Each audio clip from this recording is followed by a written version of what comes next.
books lined, highlighters, pages, and a fearless mind. She walked that hall with fire in her chest, lost school dreams and a future dressed.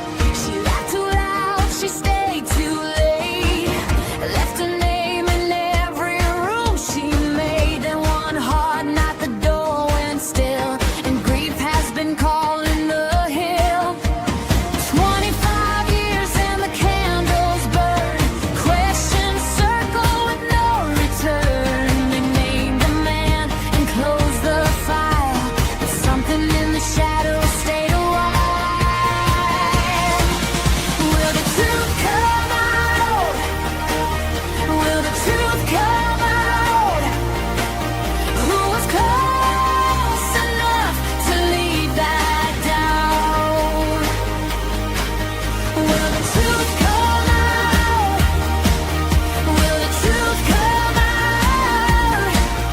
25 years on, we're still calling out. Edrick stood under borrowed blame, a headline pinned to a living name, but paper folds and stories bend, and the wrong road can still pretend there's someone nearer in the smoke, a familiar face, a half-spoken joke, a door left open, a lie held tight, a hand that knew her on that night. 25 years and the candles burn, questions circle with no return. They named the man and closed the file, but something in the shadows stayed a while. Will the truth come out? Will the truth come out? Who was close enough to leave that down? Will the truth come out? Will the truth come out? 25 years on, we're still calling out. Her books still wait in the dark for one clean name, one honest mark. If guilt was hidden in plain sight, then let it break. Find one in light. One closer look, one final thread, one spoken truth for the dead. Let the silence lose its crown. Let the truth come out now.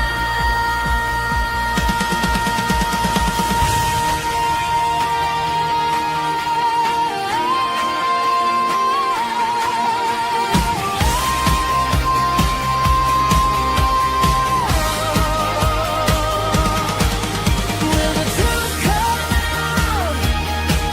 Will the truth come out? Who was close enough to leave that down? Will the truth come out? Will the truth come out? 25 years on, we're still calling out. Will the truth come out? Will the truth come out? Tara, we're still here till the truth comes out.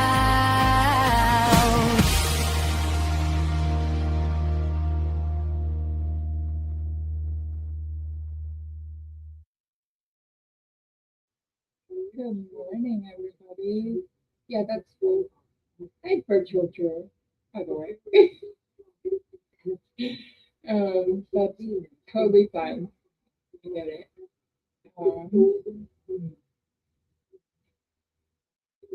So, how was everybody's weekend? Ours was pretty eventful. So, on a bittersweet note, the big baby, the older babies, went to their new home. Hey, Flashman.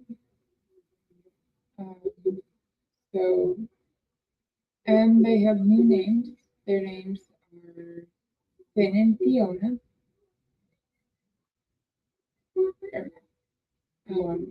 Their names are now Finn and Fiona. Oh, Finnegan. Yeah. Is that better? I can't remember. And I'm holding it. Is that better? And can you hear the TV as well?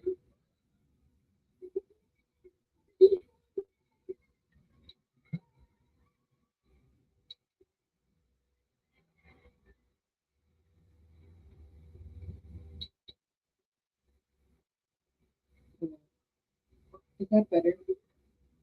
I turned the sound thing off, so maybe that's better.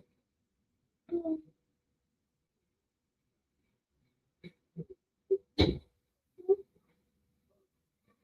okay, I will try to just because my daughter's watching K-pop Demon Hunters. Okay. So anyway, like I was saying,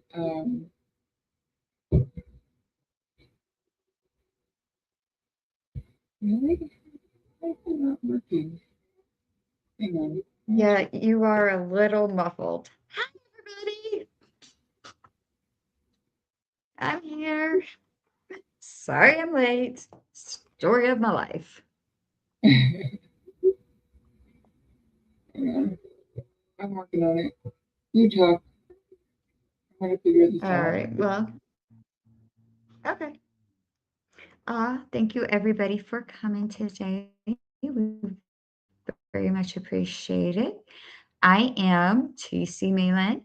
My I cover true crime with Angie. We do trial watch, and then well, not right now. I'm taking a little hiatus, but normally on Mondays I do true crime. Wednesdays or current crime. Wednesdays I also do gangsters, and Fridays I do serial killer. Have all your notifications set for that. Also, oh, donations are always appreciated, never required. And right now, I am taking any cash apps that are sent to me and putting them towards Miss Scarlett's trip to Dollywood, so she can have a good time with the rest of us. It's $TC Maelynn. If you have any case suggestions, cases you want to hear about, a gangster or serial killer, please email me at tcmaylin at gmail.com or me on X. So, and I'm going to go through and say hi to everybody. Hi, virtual juror. And that's fine. That's fine. We're just happy to have you when we can get you. Hi, Flash Flint. Van, can you hear me? Yeah, she was a little muffled. She's trying to get that all fixed right now. Right. Yeah, I thought she was a little muffled too. Good morning, Mitchell. And good morning, Jeff. Oh yeah, you guys, Jeff has got an awesome channel called Mad Store. Can you hear me now? So please, him and he has a co-host. So please make sure you go sub up to him. Maelynn, He is can you hear just me? over 300 subs now, so let's get him all the way up to 500. He deserves it. He works really hard. Okay, good. You can hear me. Good. So yes, please go sub up to our friend Jeff at MattStork83. We love him. All right. Angie is muted. So all right. Today we are going to start the trial of Edrick Faust. For those who have not heard of it, he was Maelynn, can you hear me? Is that better? convicted of unaliving some really, really, really. I can hear you. There's still a little muffle in there, but not too bad. Cool. Thank you, Flash Fan.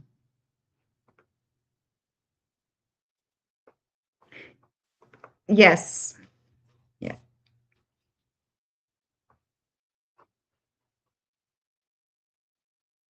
If you're talking, cannot hear you. Okay.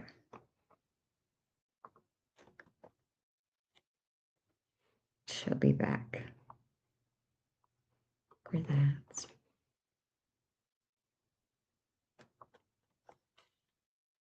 So, yeah, we'll be talking about that Edrick Faust versus Georgia case today. So it's a hard one. He was accused of unaliving Okay, can you hear me? Banks back in thousands. Yes. Why can't I hear you?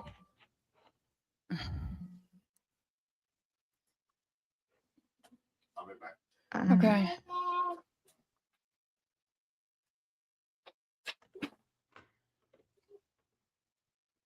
Okay, can you hear me now? Check your sound. Can you hear me I can now? hear you now. Yes. Can you hear me? Is it better? I can hear you. Can you hear me? Yes, I can. Stupid computer. Okay. Yes. Stupid Okay. computers. I had so Okay. much like set up to go. But anyway, so I guess I'll have to give me 1 sec. Keep them busy. I'm gonna get myself back together like I had. Well, yeah. Flesh.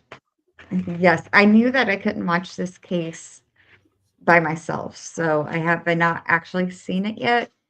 I do know that it's going to be a roller coaster of emotions, mostly red emotions. So I am prepared for that. I have all my keep me happy stuff around. But Auntie has an announcement. Yes, I do. So I Cannot don't hear you. normally. Is that better? I think that's better. Yeah. Okay. Normally, I do not grift hard. I usually just do the standard donations are appreciated, but they're never necessary. However, this one time I'm going to ask. We had an issue with our money that's supposed to come in like tomorrow. And I have 2 things I don't really care about Netflix and all that shit. That's, we can figure that stuff out later. But in order for me to keep streaming, especially next week, because Maelynn will be off on an adventure. Yes, yes. So I will be down in Knoxville, Tennessee for the Dollywood meetup with Baker, the expert, White Rabbit, Dictionary Diva, another redhead, hot redhead too. I don't know if you guys seen her, but she's hot, but she's married. Valstorm, Shizwitz. No, Shizwitz not going. He has family obligations. Mo in the Deep, I believe, is going to be there. Scarlett, me, Joy, Hippie Chick, the other Mary B. We're all carpooling together to go there. Well, Joy will meet us there.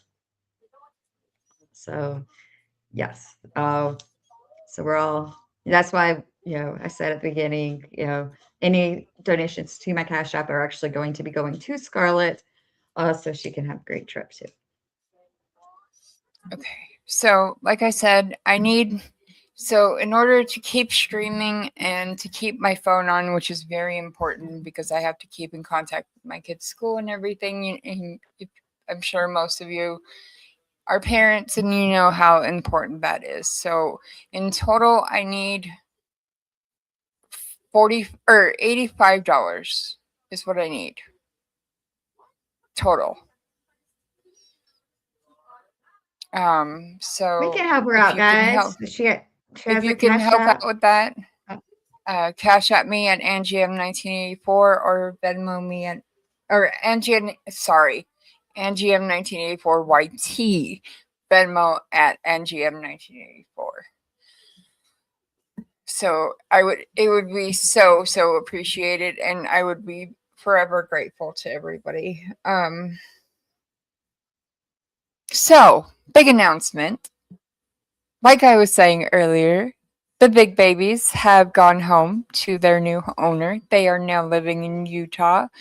And I don't know if you saw this earlier, but I did have this one up of them in their little carrier. And their owner said last night that they came out to play and then they ate and then they went back in the carrier. But look at So, that behind them. Oh my gosh, they right? have a They are set playground. up. Yeah, Oh, they are set up. And they have a new yes, friend that I'm sure they will meet at some point named Hazel because she has another cat named Hazel. Now, the other thing that happened yesterday, literally right before they went home, is drum roll, please. I'm not Ladybug the had drummer her boy. babies. So I tried Yes. to take the red stuff out as much as I could out of these first few photos, or first two photos, I should say, because yeah, if anybody's ever had a mama Yeah. cat, you Because know. childbirth, no matter what your Yeah, that too. species is messy. Yeah. Yes. So there's the three of them. And so here they are individually. We have the first girl. This is our firstborn. They don't have names yet.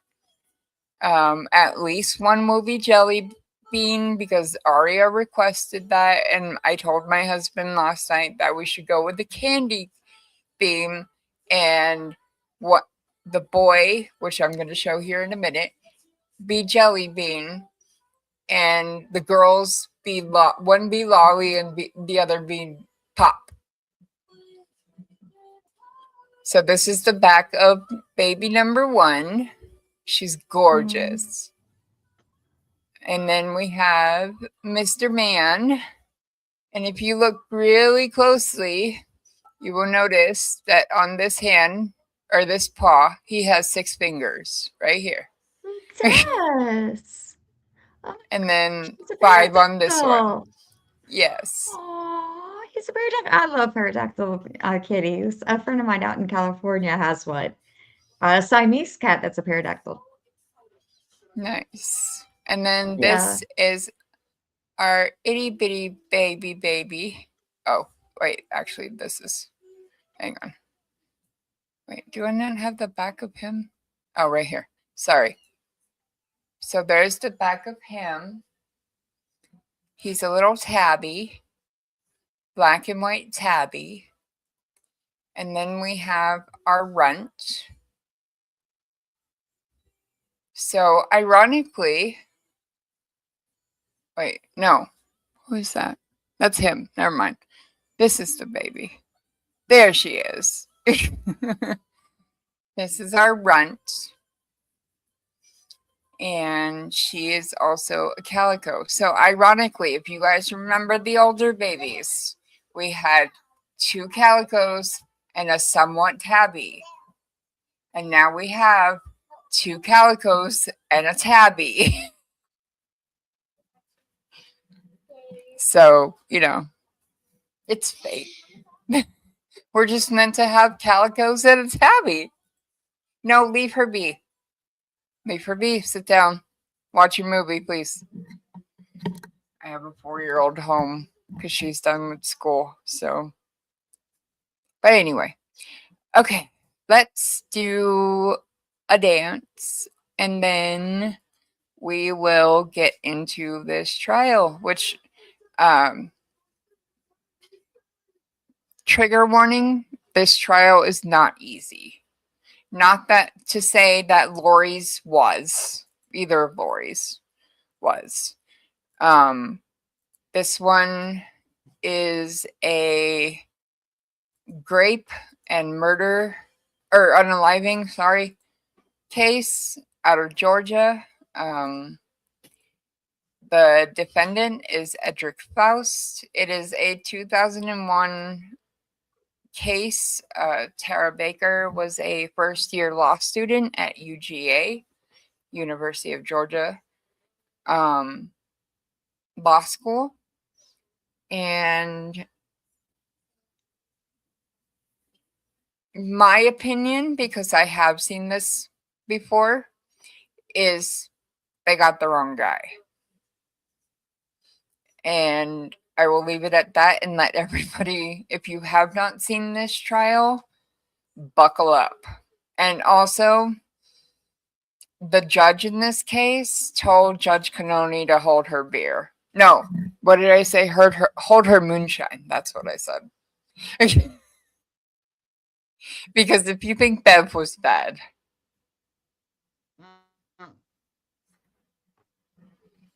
From what I've heard, they never even... You're really choppy.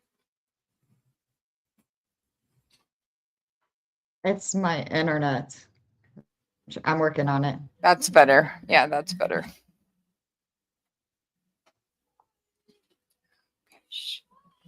Okay, so yeah, so I was working on it. buckle up, It's my buttercups. internet going out. I'm actually watching Okay. myself appear and disappear on screen. Oh my god, son of a biscuit. It's a little overcast, and the way my house is set up, the kitchen is right in the middle, and the Wi-Fi router is out in the living room. But I stream back from my bedroom, so we have some Wi-Fi extenders. But when it's cloudy out, because Wi-Fi can't get through appliances without the extender streaming Yes, it Judge on the other Lott end. Mitchell.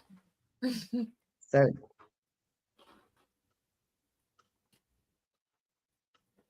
Judge Lott should not be a judge.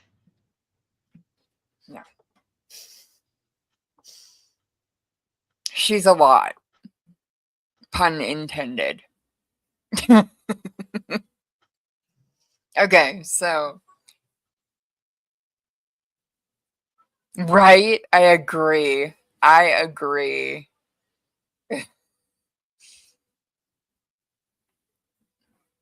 I agree. She is a lot, yes. All right, let's do our Monday dance, and then let's get into this. Here we go. Alarm says move, I swing my feet. Cold floor, hard truth, but I'm on my feet. Coffee in a paper cup, keys in my hand. Same old rush, same old road, still I got a plan. One deep breath, two step out, I know the way, I know it now. Still I rise with a grin, this week starts here. Let me in. Monday, I'm ready. Monday, I'm ready. Watch me roll right through it. I got fire in me. Monday, I'm ready. Monday, I'm ready. One day at a time, and I'm where I should be. Yeah. Monday, I'm ready. Monday, I'm ready. Monday, I'm ready.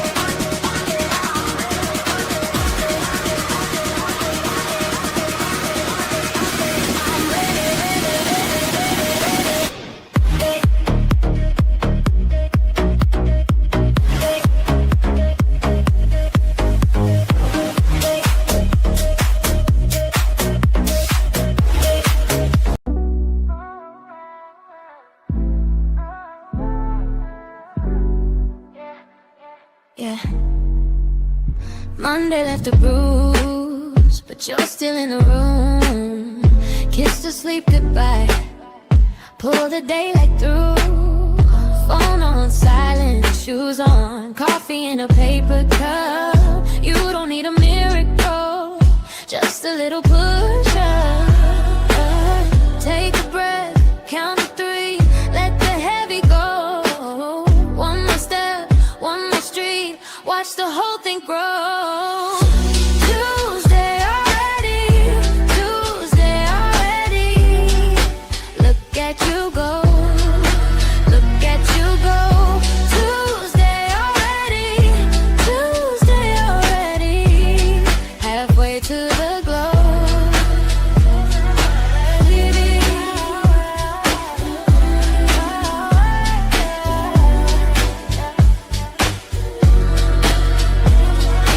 Bus stop, crack sidewalk, sandwich in your hand, small ones in your pocket. better than you planned. Laugh at the bad timing, wave it off and spin.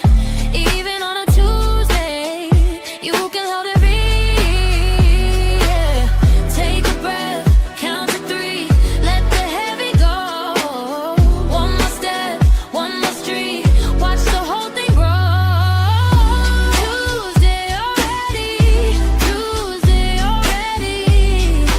Look at you go, look at you go. Tuesday already, Tuesday already. Halfway to the glow.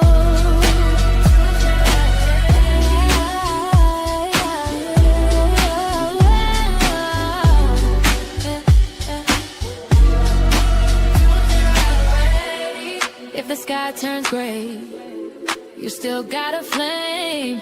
Tiny little victories, answering your name. So raise it up, right where you are.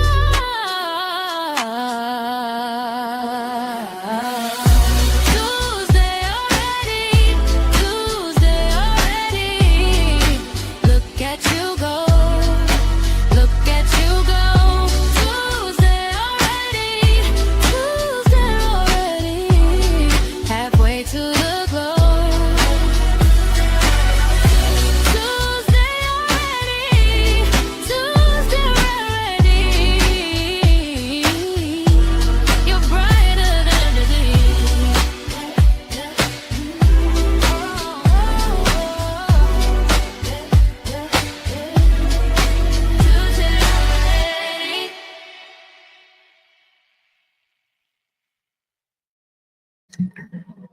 My bad, y'all. I thought it was Monday.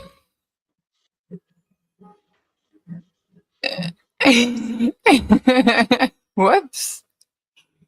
Yeah, little one's last day of school's today, and he actually gets out in 15 minutes, and then he's done for the summer. He didn't even have to be there until 10:45.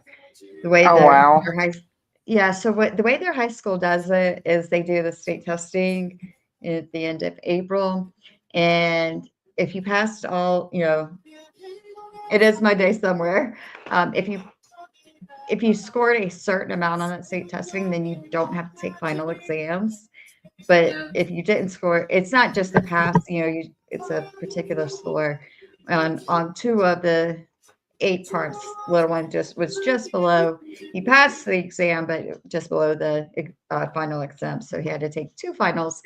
And since our school is K through 12, in the last week of school when they're doing the finals, the high school students are only allowed to be there during the time that they're taking a final. So fun times. Yeah. Just FYI for everybody. Keep track of that schedule. Right. Just FYI for everybody. If you're interested, there is a Karen Reed. Oh, it's the it's Aiden and Karen's case. There is a conference at 2 p.m. Mm-hmm. And Kyle Sharkey posted the 2 p.m. Eastern, that is. Yeah, yes. Kyle Sharkey posted the Zoom, so. Yeah, I could, let me grab that real quick.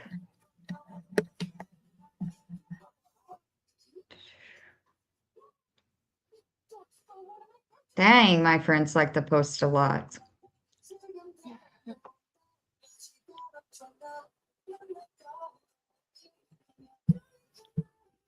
Billy Bush has Bill Maher on. Oh, fun.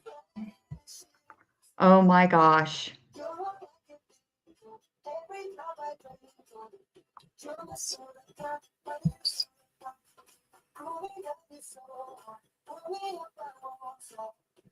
All right, Kelsey and Justin's hearing today. The judge took everything under advisement. Okay. I don't know if anybody streamed it or not. It wasn't streamed. That's kind of what I figured, but I think Michael Bryant was there because I know they're talking about it on their show tonight. So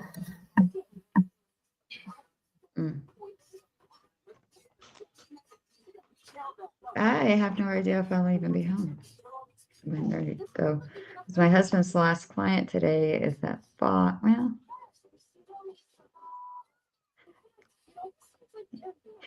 yes, Stephen.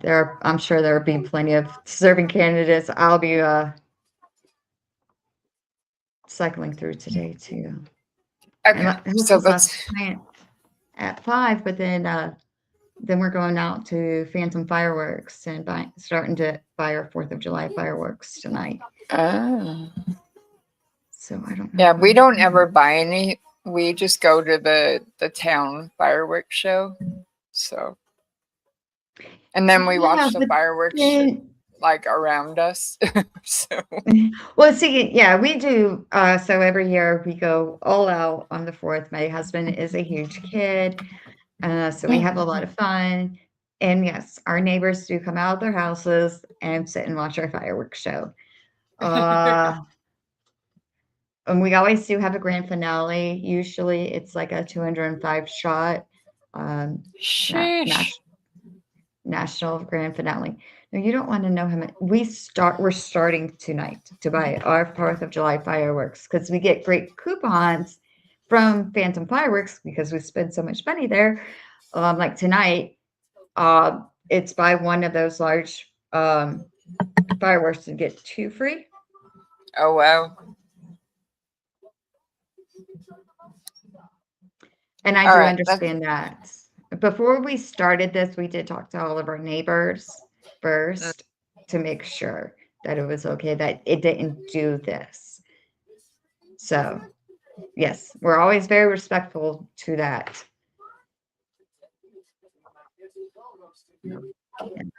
I mean, I don't know though.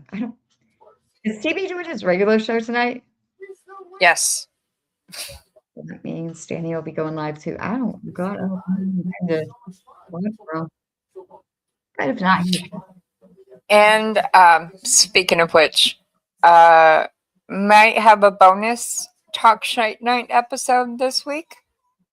Possibly Wednesday. Just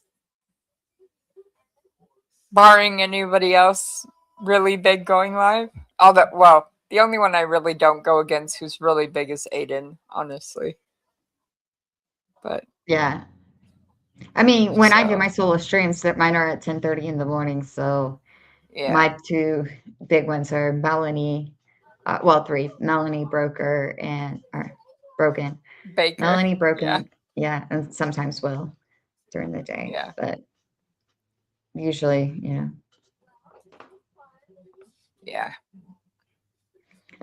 we don't do the M80s. We just do the aerials, mostly aerials. We do some rubbing candles and stuff. And then we always have, and we always do a backyard war before we start our fireworks.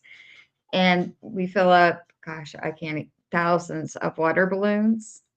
And then we have smoke bombs. And so Oh, the wow. kids are ready. I know. Okay. They're throwing, the kids are throwing the water balloons, we're throwing the smoke bombs into the mix of it's adult, and we're teams. So, and the team that's wettest at the end loses. They don't lose much. They That's just lose great. bragging rights for a year. That's all. The winner don't get Yeah. nothing. All right, let's get started with. Holy moly! Is that toilet still alive? I see that. So I know one of those cherry bombs took out an entire glove box and my cousin's Jeep. Oh wow. He was the dumb fool to put it in there lit.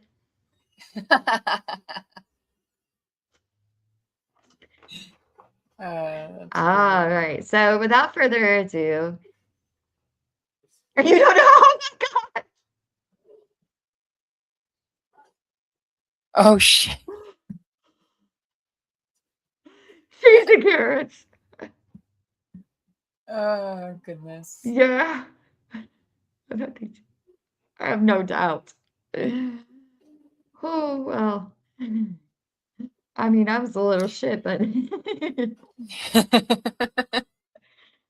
all right, guys, without further ado, we're going to go ahead and get into the opening statements. Yeah.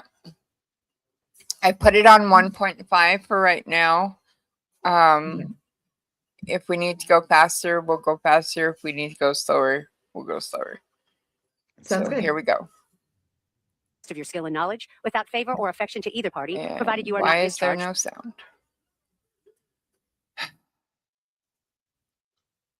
Oh, I was hearing it. I couldn't. What the heck, man? From the consideration of the case submitted. You shall I cannot hear well it. and truly Hang try the on. issue formed upon this bill of indictment between the state of Georgia and Edrick Faust. Stop screen. I believe it, Flash fan. Oh my gosh. She's a Garrett's. That's funny. I never thought of stuff like that, but Technical difficulties. Bear with me. yeah, you're the only one who wasn't hearing it. We all heard it.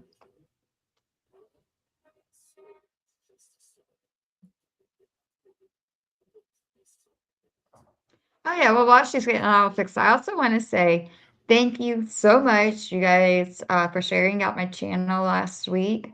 We got up to 137 subs. So not only did we hit our goal of 130, but we surpassed it by 7, getting us to a new goal of 140, and we're only 3 away from that. So I appreciate every single one of you who sits here, listens to us day in and day out, who sits here, who shares us. So I definitely appreciate it. I'm going to refresh one more time. Give me 1 second.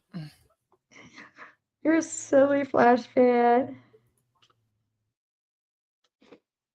So, yeah. Also, I put out a post today on my X and on my YouTube channel. I am not going to be doing any of my solo shows in case you didn't hear that this week or next week. I am currently deep diving into one that really hits me hard. And so that I'll be back into those solo streams starting June 8th. And next week, I'm going to the Yes, Flash Fan is Naughty Naughty. And next week I am going to the Dollywood Creator Meetup, meet and greet to meet some of my favorite creators. Why am I not hearing it? Oh my gosh, it's so annoying. Might need to check your sound settings and settings. Is that under audio? So you go to the window screen, go to your settings.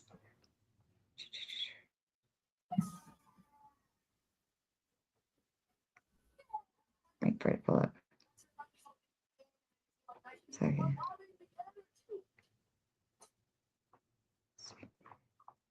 You would go to Bluetooth. Because are yours Bluetooth to your computer? Yes.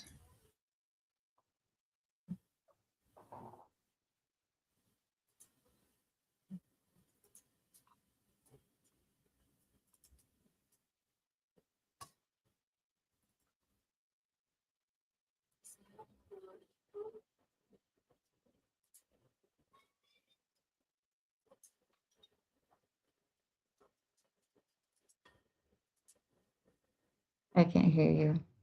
Okay, there. But in the if you can hear me in the settings, under recommended settings, once you hit on settings, you should have display, camera, and sound. And you go to the sound and make sure it's on.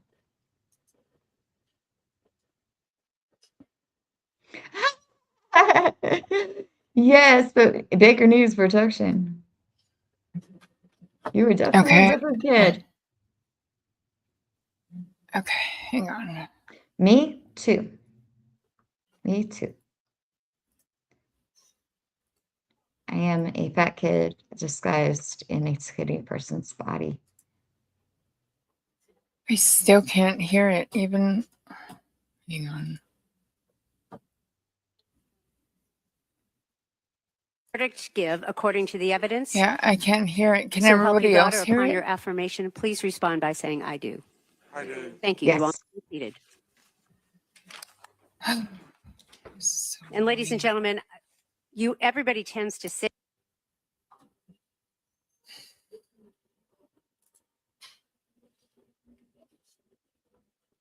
Yeah.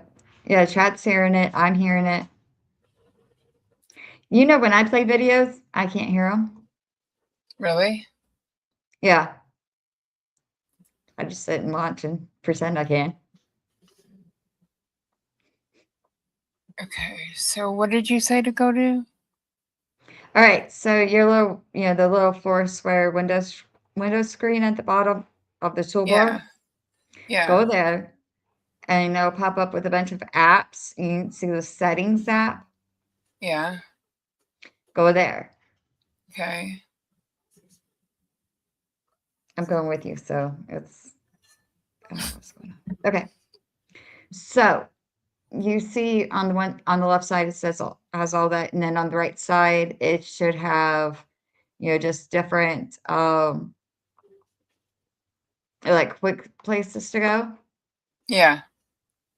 All right, under recommended settings you should see a sound setting. Wait, recommended setting? On the first page, when you hit the settings and you go to the home page of settings, here, I'm going to do this. Okay.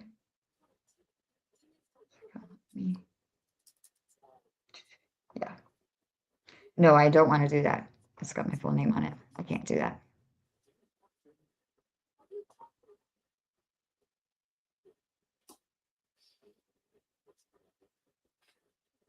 I was going to share the screen, but it's got my last name on there.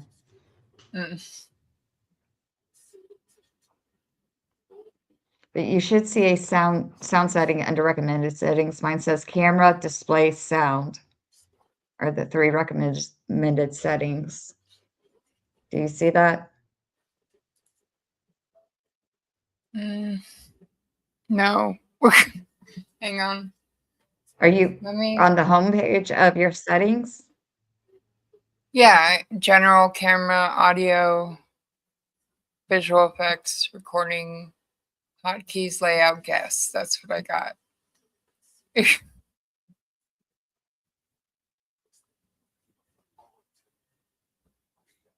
No, not StreamYard. The bottom of your you. screen. No, not YouTube. Your Oh, computer. sorry. It's the 4 squares at the bottom of your screen in that toolbar. Yeah. Go there. Okay. Okay, you see all the apps at the top. Yeah. Hit your settings app. That's the settings you want to go into. You said sound, right? Yes. And make sure the sound is set to your headphones.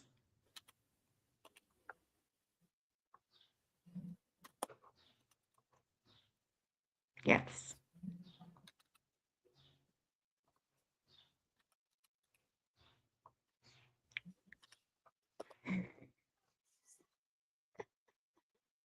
We're here for your entertainment. I honestly am having such an off day. Okay, I figured it out. Thank you. You're welcome. No problem. All right, let's see if this works now. Sit in the same seat when they come back out from the jury Still room, not but you all hearing can sit it. wherever you choose. What the Sit- actual fuck? I don't know. Is it input? Would it be input or output? It'd be input, right? No. Output. Okay. You want to hear it. Yeah, I know. That's output. Okay. It's going output. out of the computer into your headset.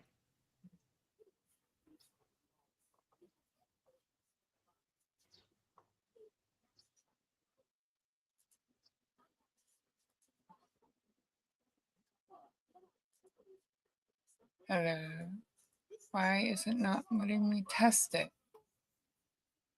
Ugh. I am so sorry, guys.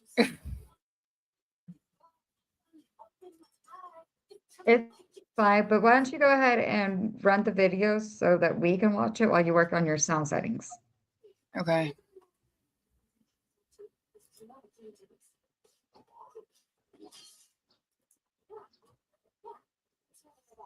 You don't have assigned seats. If anybody is having difficulty hearing, please raise your hand, let us know. If anyone needs a break for any reason, please raise your hand and let us know. Is the state ready with regard to State of Georgia versus Edrick Lamont Faust, SU 24 CR 0547? State's ready, Judge. Is the defense ready?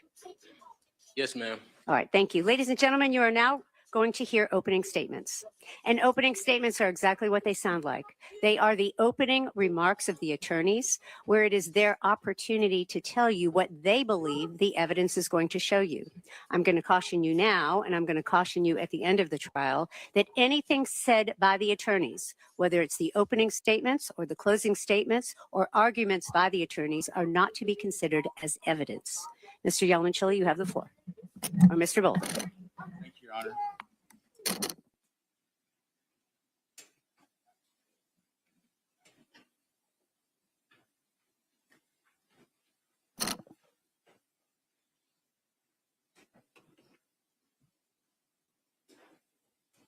Yes.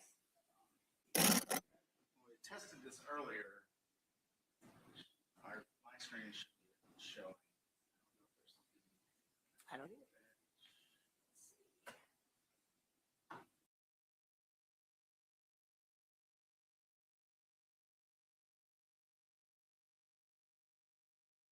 Come on.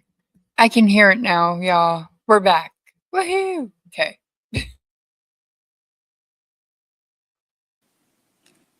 Good. Yeah, that's what I've heard. Is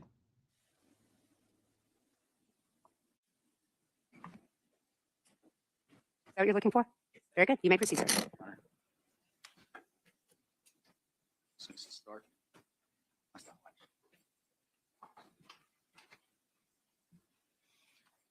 Who killed Tara Baker? Obviously, by now, ladies and gentlemen, you know what that's what this case is about. But before we get to know who killed Tara, it's important to know a little bit more about her. Tara Louise Baker was a bright, young, 23-year-old from Lovejoy, Georgia. And when she woke up on the morning of January the 19th, 2001, she had her whole life in front of her. She was a first-year law student here at the University of Georgia, and she had a wonderful circle of family and friends. Ladies and gentlemen, the next day, Saturday, January the 20th, it actually would have been her 24th birthday. And in the early morning hours of January the 19th, 2001, Tara's promising future came to a violent and abrupt end. She was sexually assaulted, she was stabbed, she was strangled, and she was left for dead on her bedroom floor. Her bed was set on fire. A fire, ladies and gentlemen, that smoldered for a considerable amount of time before it finally erupted through the roof of the house that she shared with two friends at 160 Fawn Drive here in Athens, Clarke County. On that morning, Tara's life ended. And what started was a 2.5-decade-long saga that has hung over the Baker family and hung over this entire Athens community like a specter. Ladies and gentlemen, this trial represents the final chapter in that tragic saga. The chapter where the state will prove to you, beyond a reasonable doubt, Should I make it go faster? Edrick Faust is guilty of extinguishing the bright light. Actually, I think this is 35 years ago, where the state will show that he is fast guilty enough. as charged I'm having a of hard the time. crimes in this indictment. So Okay. So you've heard the indictment a few times by now. Judge Lott read it in its entirety at the beginning of jury selection. The judge also just went briefly over what the charges are again here this morning. I'm not going to spend too much time going through the indictment itself right now. There'll be a time and a place for that at the end of the trial. But again, ladies and gentlemen, you know now that the defendant, Mr. Faust, is charged with 12 counts. Count 1, malice murder. Counts 2 through 5, felony murder. Count 6, burglary. Count 7, aggravated sodomy. Count 8, rape. Count 9, aggravated assault. Count 10, aggravated sodomy. Count 11, arson in the first degree. And count 12, possession of a knife during the commission of a felony. All those charges stem from the morning of January the 19th, 2001. And I expect that that's going to become clear over the course of this trial. Ladies and gentlemen, these are obviously heinous crimes. And in order to prove them, and to prove that the defendant is the person who committed them, the state is going to have to present some very grisly evidence. And that's going to come in the form of both testimony and photos. Ladies and gentlemen, some of this trial is going to be difficult. But it's unfortunate, but it's necessary. I just wanted to give you a heads up.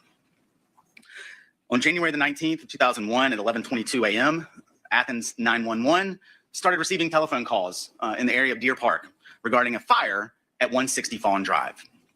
Now, if you're not familiar with Deer Park, just to give you a little bit of reference, if we head, make sure I've got my orientation right, down Lexington Road, away from downtown, heading out towards Oglethorpe County.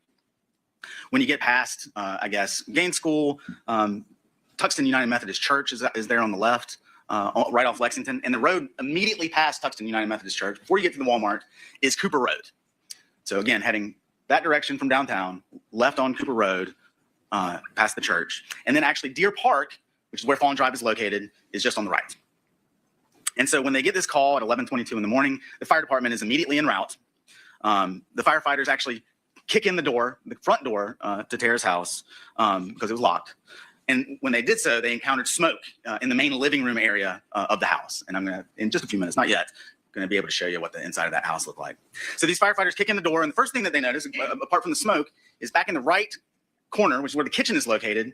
Through the smoke, they can actually see the eyes of the stove. It's one of those old school stoves that has the circular heating element. They can see those glowing red. And so through the smoke, they go over there to the stove. They realize that the knobs that would turn on and off those eyes have actually been removed from the stove itself. And so the firefighters put those knobs back on and turn the stove off.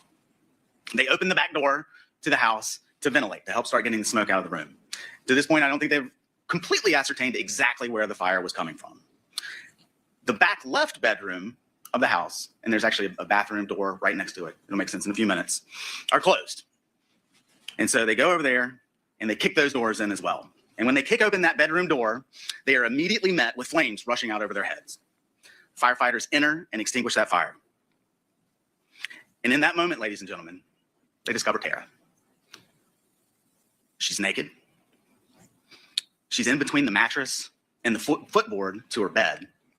The footboard had been ripped away from the bed frame itself. So she's in that little V-shaped space in between. They notice a computer cord, what appears to be a computer cord, is wrapped around her neck. And so realizing what they've seen, the firefighters back out and turn the scene over to the police. And law enforcement does arrive. And so what we have here, ladies and gentlemen, is a sketch made by Athens Clarke County Police as to the interior of 160 Fawn Drive. I won't spend but a couple minutes going over it. The front door here is at the bottom with the arrow pointing up. Again, you see the kitchen in the back right with the stove, which is what the firefighters reported seeing glowing red when they came in the door. And what I want to focus on is what's in the top left of that diagram, what is referred to as bedroom 3. That was Tara's room. And you can see bedroom 3 has a bathroom connected to it, and then there's a door leading both from the bathroom, a door leading to the living room, one leading into Tara's room. So that's the basic layout of 160 Fawn Drive. You can see there's a back door, which again has the arrow pointing down, and right next to that is a window that is situated right above their dining room table. You're going to see photos that will also help kind of explain the layout of 160 Fawn Drive. So that's the house as a whole, and this is Tara's room as the police encounter it. And again, I've tried to explain, but I think this does a better job showing exactly the orientation of her body inside that bedroom in the back left of 160 Fawn Drive. So again, you can see the footboard having been ripped away from the frame and her body lying in between. So upon arrival, Athens Clarke County Police starts processing the scene. I expect you're going to hear from a number of witnesses that Tara's body, despite having obviously been in a room that was consumed by fire, her hair was actually still intact. I expect you're going to hear that several witnesses actually recall the smell of shampoo still coming from her hair. Again, there was a printer cord wrapped around her neck. I believe the printer itself was there in the room. And there's one thing that the police noticed that firefighters hadn't, was that Tara actually had a stab wound to the right side of her neck. And I think it was on the diagram. The knife was right underneath her body with blood on it.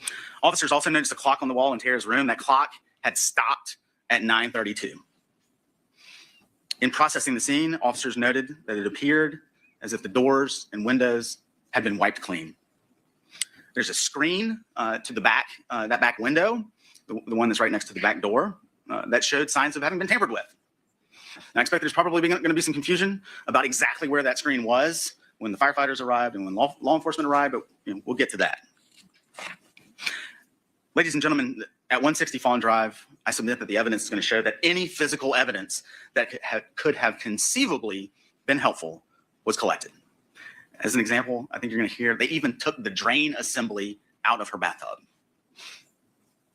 A little bit more about the fire. I expect you're going to hear evidence that the bed, Tara's bed, was the source of that fire.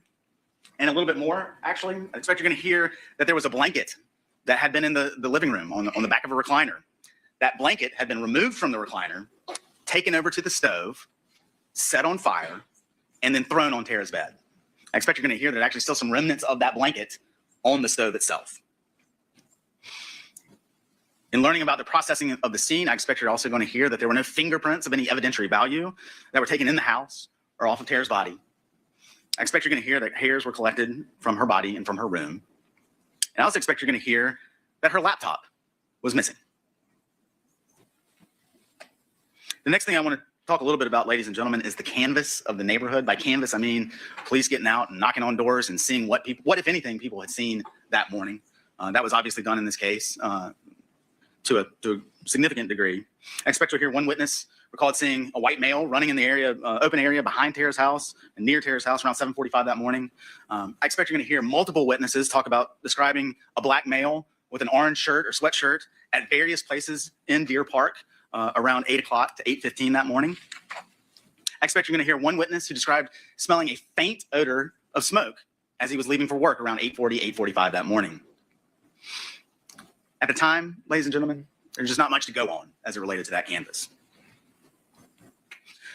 The next thing I'd like to talk about is the autopsy.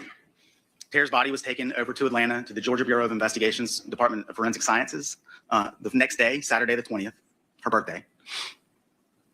And an autopsy was conducted by a medical examiner named Dr. Edrick Faust. And here's where the evidence I submit made it get kind of difficult. There were photos that were taken at that autopsy. And you're going to see some of those photos when Dr. Faust testifies.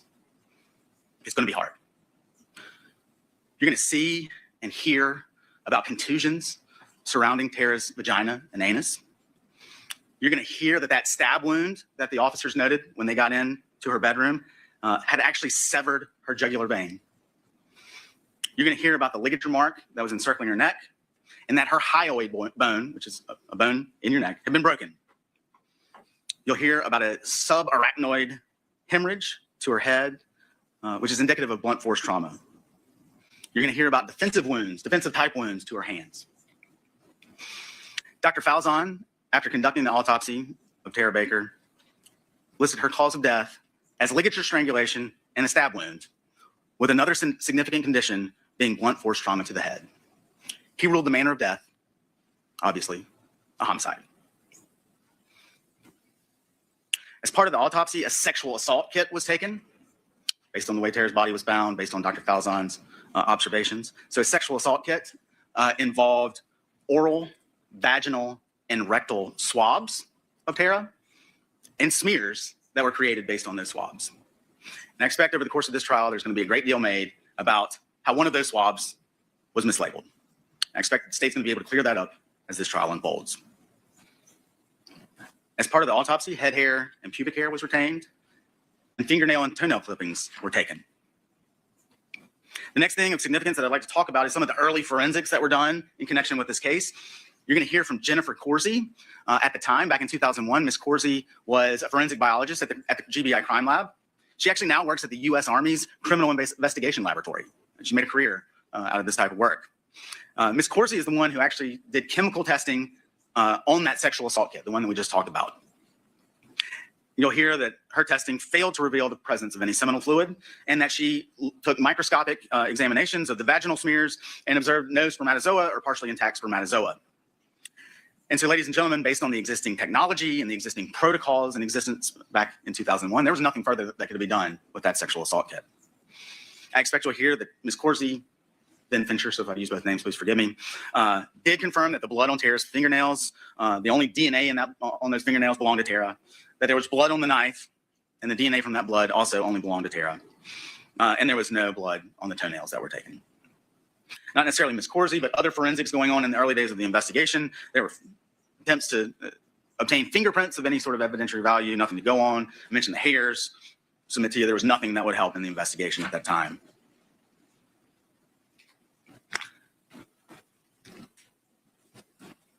I'm going to shift gears a little bit and talk a little bit more about Tara. In January of 2001, again, she's living at 160 Fawn Drive. She had two roommates, Ashley Peavy, now Ashley Hall, Valerie Lowe, now Valerie Lang. And I say that because, again, I might refer to them as both. Just wanted to get out in front and explain why that might be the case.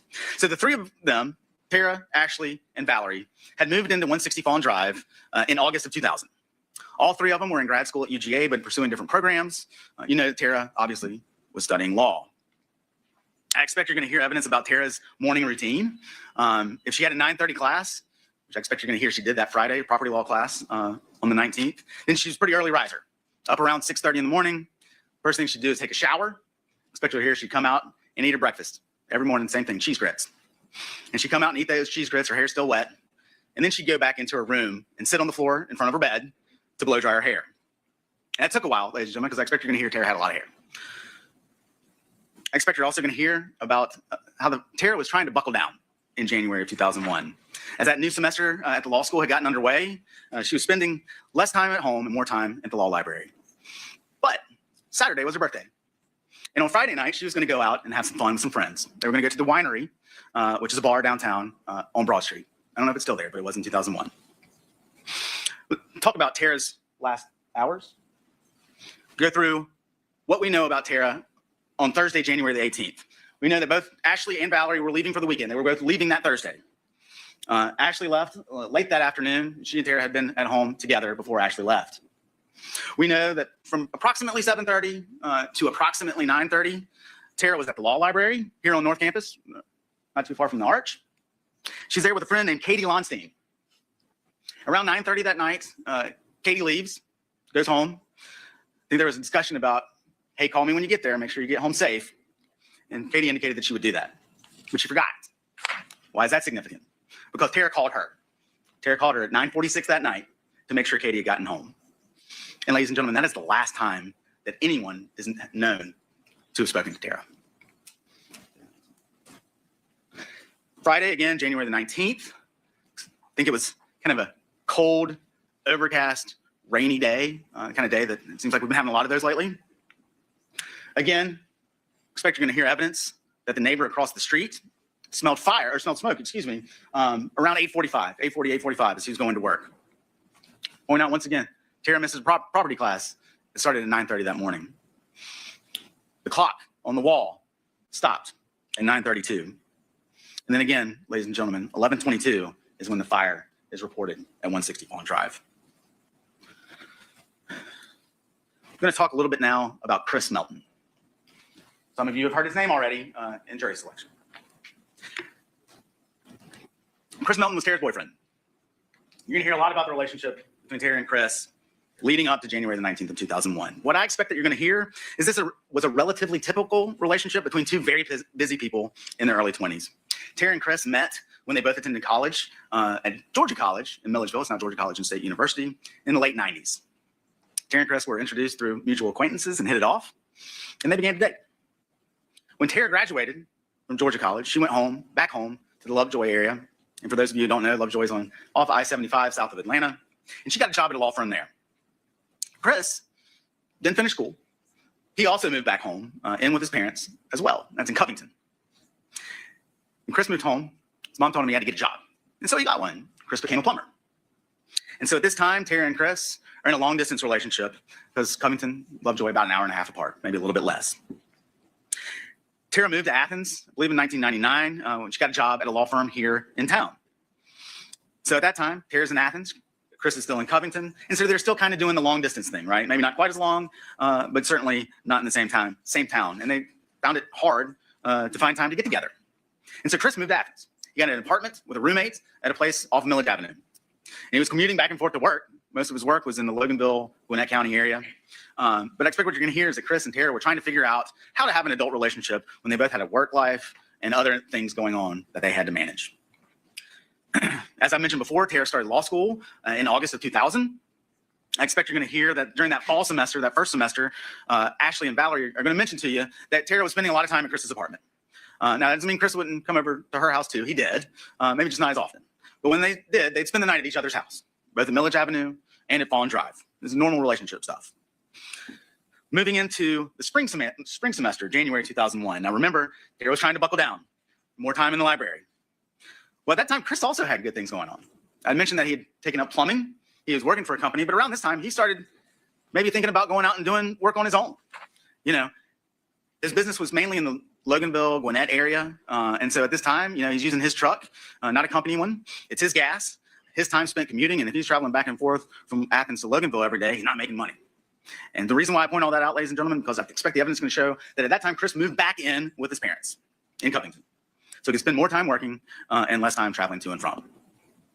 Now, ladies and gentlemen, I expect that others might have thought that the relationship between Chris and Tara was starting to fizzle.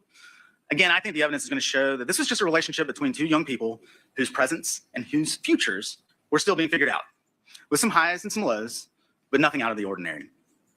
In fact, I expect you're going to hear that Chris had gotten Tara a very sentimental Christmas present just a few weeks prior to her death, and it made her really happy. He was going to come to Athens Saturday to celebrate Tara's birthday with her. Chris saw the potential for a future between them. Others may have made assumptions otherwise. But the bottom line, ladies and gentlemen, is evidence will show you that there is nothing to suggest their relationship was in a bad place. Let's talk about what Chris was doing on January the 19th of 2001. As I just got done explaining, he spent the night before, Thursday night into Friday, at his parents' house in Covington. And from 7:15 that morning until long after Tara's body is discovered, his whereabouts are accounted for. At 7:15 or thereabouts, a coworker named Josh McCurdy came over to Chris's house, or Chris's parents' house, to be clear. And Josh was with Chris all day. There's a brief period of time around lunch, 1:30 to 2:30-ish, where they were not together. 1:30, obviously, after the fire at Fawn Drive. But other than that, they were together all day. Made numerous stops throughout the day. You're going to hear a little bit about some of those stops. What I expect the evidence is going to show is that at 9:08 that morning, Chris went into a Wachovia in Loganville. Wachovia, for those of you who don't know, now Wells Fargo. And at 9:12 that morning, he withdrew $480 from the teller. I expect you're going to hear about some visits that he made to a place called Truck Customs. Remember, Chris is starting to do his own thing. He's got a truck. He's in the plumbing business. He needs a pipe rack. He needs a ladder rack. So he'd gone to this place called Truck Customs. First stop time, I think maybe around 10 o'clock. Second time later in the afternoon. And it's at that second trip to Truck Customs, ladies and gentlemen, where Chris gets a call from Tara's mother. Something's happened in Athens. You need to come over.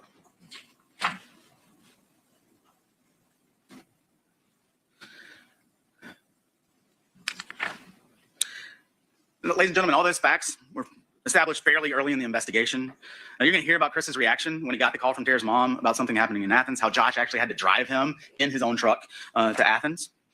And even with all of this, ladies and gentlemen, with those facts being established early in the investigation, Chris was always under the microscope as it related to Tara's murder. He was asked to give blood. He was asked to give a sample of his head hair. He was asked to give a sample of his pubic hair.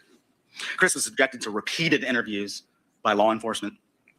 And every time anything's ever been asked of him, his answer's always been the same: whatever you need. The evidence will show that Chris has been fully cooperative for over 25 years. I'm going to try and move a little bit quicker now because I think I'm taking longer than I intended. But there is a lot of other investigation going on in this case, ladies and gentlemen. This is a 20-plus-year-old case. The state is not going to present to you everything that was done over the course of this 23-year investigation. From a period of time, several months after Tara's death in 2001 until 2024, we're going to talk more about that soon, there was a lot of work being done on this case. But there was nothing that would point the police in the direction of Tara's killer. There are tens of thousands of pages of police reports, records. There are hundreds of hours of interviews. It would take months to present all that in court, and we're not going to do it. And in so doing, we're not trying to hide anything. We're being mindful that it is an absolute impossibility to show you every lead that was chased down and every lead that became a dead end. About the dozens of persons of interest who were identified but ultimately ruled out.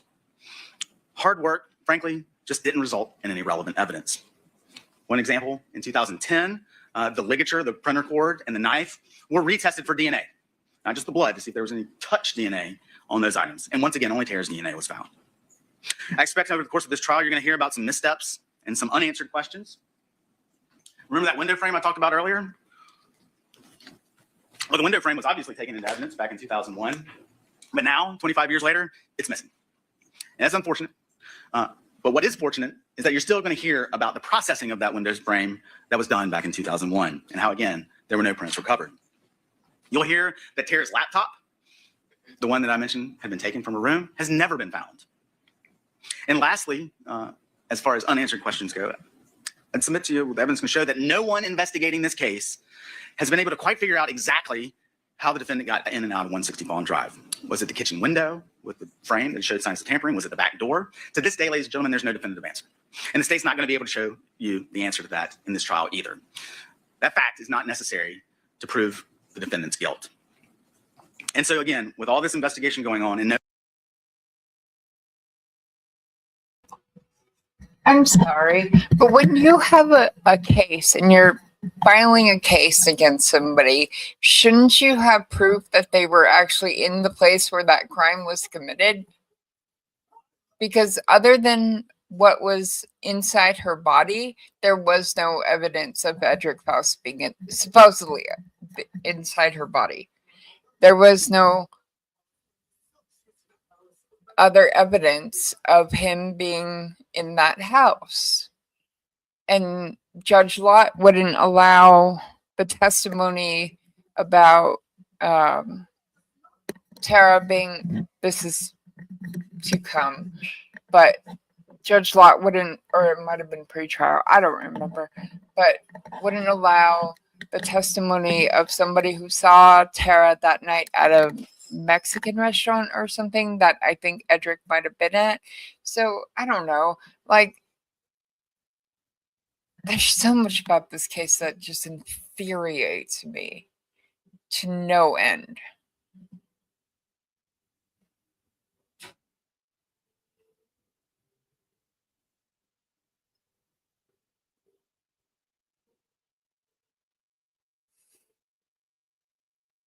I just, anyway, sorry.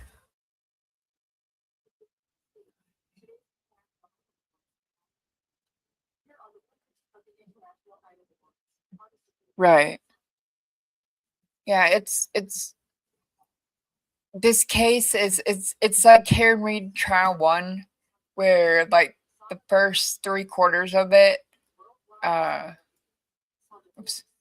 they focus on clearing Chris Milton. They don't even bring up Edrick Faust for the first bit of it. Like, it's so stupid. Like, anyway, sorry. Back to this. leads being developed, the case goes cold. Something happened that changed all of that in 2023. Something called the Coleman-Baker Act was signed into law by Governor Brian Kemp. In case you hadn't figured out, the Baker part of that act is named after Tara. This is a law designed to address cases exactly like this one, where all leads have been exhausted and no likely perpetrator has been identified. What the law does is it directs new eyes to be placed on the file. See if all appropriate forensic testing and analysis was done in the first instance, or if additional testing might produce evidence or information relevant to the investigation. And so at this point, enter into our story Agents Liz Bigham and Jeremy Howell with the Georgia Bureau of Investigation. Agent Bigham, Agent Howell are longtime agents with the GBI, and they joined that cold case unit after the law was enacted. In December of 23, they started looking at this case. And one of the first things they did was a dogged re-examination of all the physical evidence in Tara's case, including the sexual assault kit that had been taken at her autopsy. That kit was resubmitted for testing in February of 2024. And so, ladies and gentlemen, a lot's changed about DNA and the way DNA is tested from back in 2001. I expect you're going to hear that the sensitivity of that testing has improved greatly. And so, in February of 24,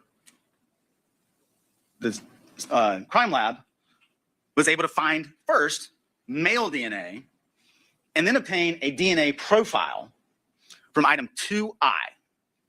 It's going to get confusing. We can clear all this up later about the names of those items. 2I is labeled oral swab B. It's pretty confusing. And so, upon further testing of 2I, what they do is they separate the DNA into what's called fractions. I'm not going to get too much into the details of it now, but the idea is you're trying to separate the female DNA from the male DNA. 2I, the oral swab B, the first fraction is a match to Tara Baker. In the second fraction, there's a partial major profile of male DNA. And that DNA is not Tara Baker and is not Chris Melton. In case I haven't been clear, when I refer to a profile, what I'm, for lack of a better term, talking about is a DNA fingerprint. So when I talk about profiles, that's what I mean. But that profile, that partial major profile from item 2I, was eligible to be submitted into something called CODIS, C-O-D-I-S. That stands for the Combined DNA Index System. CODIS is a national database of known DNA profiles. I think that as of November last year, there are about 26 million known profiles in CODIS. And once that profile from item 2I was uploaded into CODIS, the way it works is it is routinely compared against the 26 million known profiles to see if any leads could be developed. On April 30th, 2024, there was a hit. And it was that DNA, again, matched from item 2I, and that hit was to the defendant, Edrick Faust. Ladies and gentlemen, that is the first time in 23 years and tens of thousands of pages of this law enforcement file that Mr. Faust's name shows up. So what do we know about Mr. Faust? He lived at 350 Cooper Road, and we talked about Cooper Road earlier. You can see it there. It's actually at the top of this picture. The star represents 160 Fawn Drive. I'll get more into that in just a minute. Cooper Road, again, at the very top, going horizontally in the picture. If you were to go left on Cooper Road, that's where you're going to run into Lexington Road, just to give you some orientation. Mr. Faust is living at 350 Cooper Road. 350 Cooper Road, ladies and gentlemen, is literally 585 feet from 160 Fawn Drive. So, next, what happens? Agents Bigham and Howell obtain a warrant to get Mr. Faust's buccal swabs, cheek swabs. And the purpose of that is to get a known sample of his DNA. CODIS, only lead, you got to confirm it. And again, the first fraction from oral swab B, Tara's profile, it's always Tara's profile, vaginal, oral A, oral B, we'll clear that up later. Always Tara's DNA in that first fraction. And in that second fraction, you're gonna hear about there being two profiles, but the major profile, the partial major profile from item 2I was a match to Edrick Faust. And that match, I might mess up the wording of it, was 1 in 800 quadrillion. I have objection, Your Honor. And I have a motion. I'll chat for it. All right, ladies and gentlemen, I'm going to have you go back into the jury room. Don't discuss the case. Thank you.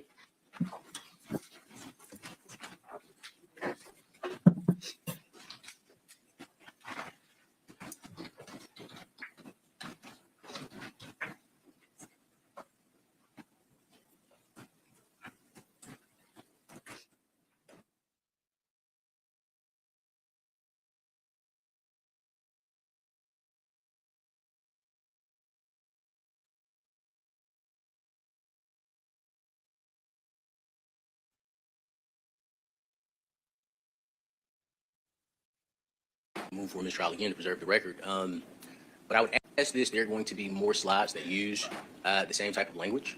Obviously, when it occurs, I'm going to get up and move for mistrial again to preserve the record. But I would ask the Honorable Court to instruct the state to use accurate evidence that will come into, accurate descriptions of evidence that would come into evidence. This slide is not accurate. And the next two slides that involve true allele won't be accurate as far as the match language, Your Honor. Anything from the state before I make a comment? I disagree with every assertion Mr. Cruz just made. All right, thank you. Mr. Cruz, your comment is you used the word evidence. And I've already instructed the jury that anything said by the attorneys, including opening and closings and arguments by the attorneys, are not to be considered as evidence. This is not to be considered as evidence. It is part of the opening statement. I'm going to deny your motion. Yes, ma'am. Have you heard from them? All right.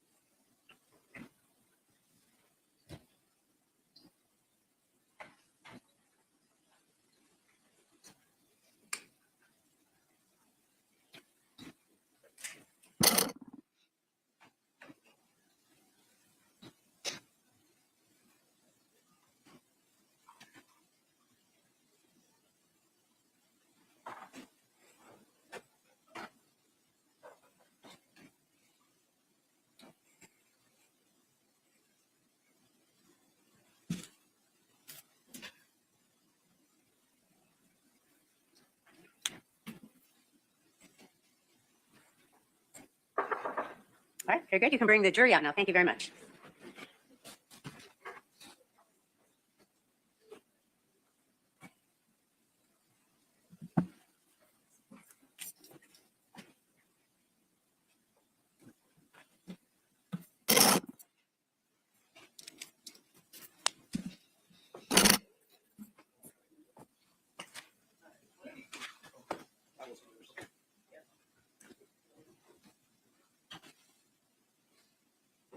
All right, you all may be seated. Thank you. Mr. Bolden, you have the floor. Thank you, Your Honor.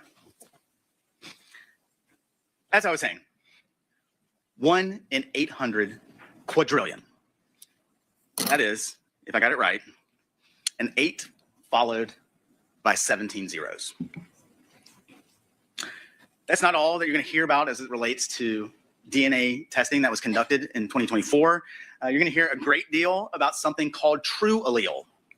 I am not going to go into it too in depth this afternoon, but basically, true allele is this high-tech software that uses something called probabilistic genotyping to decode very small or mixed samples of DNA from a piece of evidence. And again, I'm not going to go into all the nuts and bolts of true allele here because frankly, I just don't think I do a very good job. But you are going to hear from Ashley Hinkle. Ms. Hinkle is a forensic biologist at the GBI Crime Lab who is an expert in true allele. She'll give you a good explanation of what it is and how it works.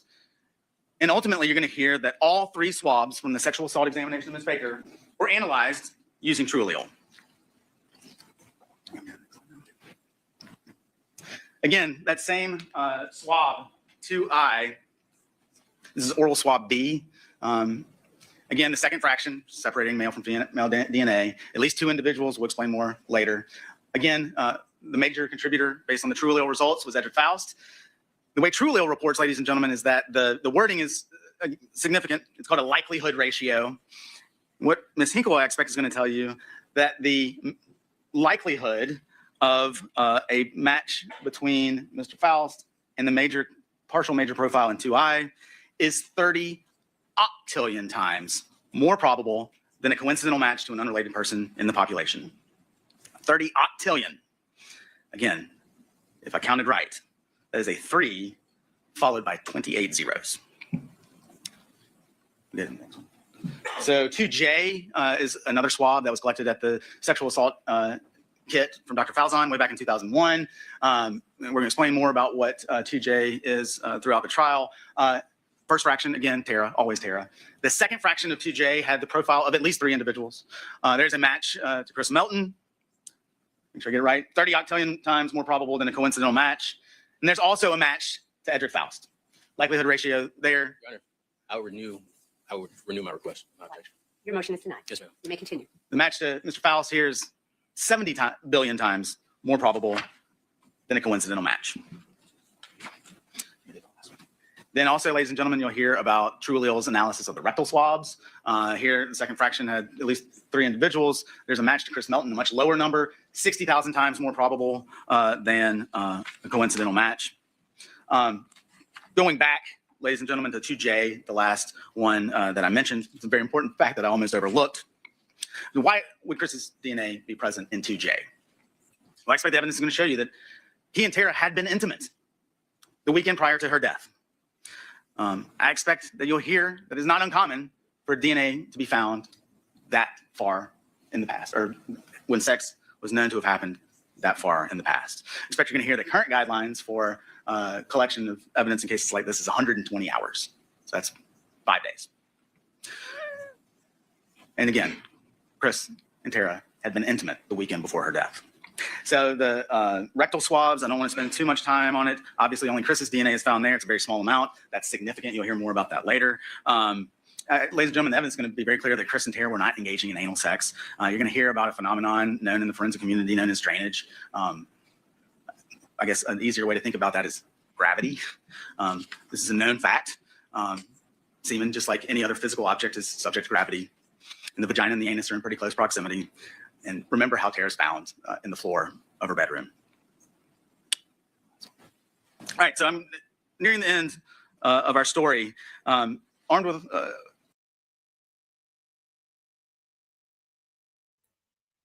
I'm sorry, what? Maelynn, are you here? Because we gotta talk about this. I am here. Oh. My husband had gotten home, so I went and talked to him for a minute. But I've been Drainage. listening. Drainage. Yeah. Oh, Based on yeah. drainage, they're saying she didn't take a shower in 5 days. Yeah. And if she didn't, that's a nasty bitch. And I don't think she was a nasty bitch. So I'm inclined to Right. believe she took a shower. Oh. Mm-hmm.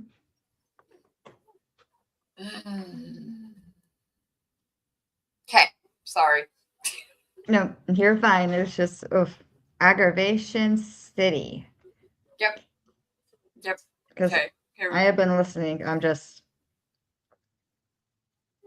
been saying things. Okay, after the that you prosecution's opening, I need a dance break because That's fine. That's fine. it's We can do about a to couple get of songs. worse. It's Uh-huh. about to get worse. Can I put in a song request? I mean, I love your music, don't get me wrong. I want to listen to a couple of your songs, but I do want to listen to It's Magic by Toy. Okay, I will look it up while we're finishing up the. Awesome. So 2 of your songs and that one from Toy should get us ready for the defense closing or opening. Because Okay. yeah. I'm going back to mute and off screen because I'm saying a lot of not nice things. Me too. But- Okay, here we go. All right. Roll tape. their investigation to this point, Agents Bigham and Howell interviewed the defendant. That took place on May the 9th of 2024, and it happened at the Athens-Clarke County Police Department. Mr. Faust had been placed under arrest for the murder of Tara. He was read his rights, and he agreed to talk with him. Now, I'm not going to go into everything that was said over the course of that interview. You're going to see and hear the relevant portions of that interview. But just a note, Mr. Faust said that he'd been living at 350 Cooper Road off and on for 40 years, to include the time frame back in 2001. 350 Cooper Road was actually his stepmother's house. During the interview, Mr. Faust denies ever dating anyone in Deer Park, ever knowing anyone in Deer Park, or that anyone from Deer Park ever came over to his house. All that was said in this interview before he was actually told what the charges were for. And you're going to see, frankly, during this interview, that the evidence is going to show that this is pretty conversational nature between the defendant and Agents Bigham and Howell. And then at the end, they tell him what the charges were for. Agent Howell actually says, and he's referring to Tara here, "Don't you remember? It was kind of a big deal." Agent Howell offers, "If you can help us understand why your DNA is in that house, help us. I'm here to exonerate just as much as I am to hunt." And you'll hear the defendant's reaction. Ladies and gentlemen, at the beginning of my opening remarks, I talked about how this trial represents the final chapter in a long, sad saga for both the Baker family and for the Athens community. For decades, everyone who loved Tara wanted to know who killed Tara Baker. Ladies and gentlemen, Edrick Faust killed Tara Baker. Edrick Faust sexually assaulted Tara Baker. Edrick Faust set her house on fire. And now, the final chapter begins today. But the last few pages of this story haven't been written. At the end of the trial, we're going to hand you the pen, and you, the jury, will write those last few pages. And when you do, you'll have the evidence to write the correct ending to this horrible saga. Ladies and gentlemen, I didn't say the happy ending. That's not possible. The correct one. You'll have everything you need to know to write the ending that the facts support and that justice demands. An ending that finds, beyond a reasonable doubt, the defendant, Edrick Faust, is guilty as charged. Thank you. Counsel for the defense, opening statement.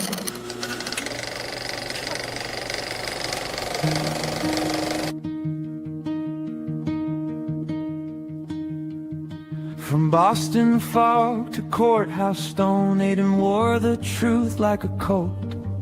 He dug through lies and copied files till the whole damn paper started to glow. He found the name of Officer John, found the edits, found the bloodless lines, found the hands that scrubbed the page and the grin they wore when they sold that lie. They said, let it sleep. They said, walk away, but Aiden kept the receipts in a drawer that shook all day. Never poke a turtle, never poke a turtle. Slow step, hard shell, truth crawls, but it hits like hell. Never poke a turtle, never poke a turtle.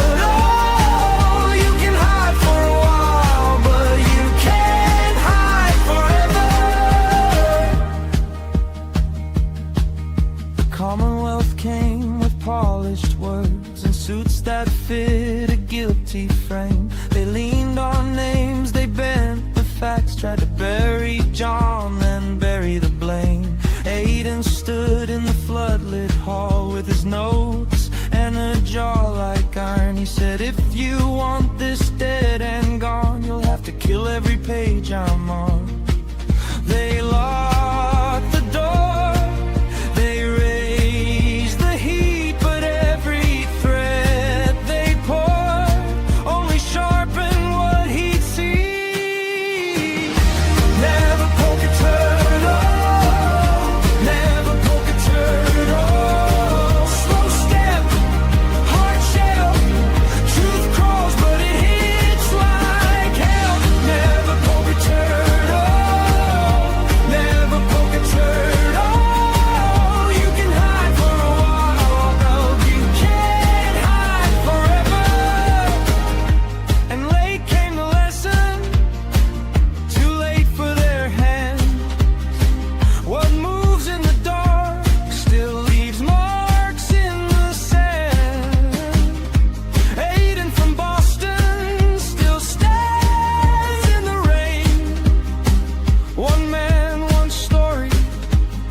Poke a turtle, never poke a turtle. Slow step, hard shell, truth crawls, but it hits like hell.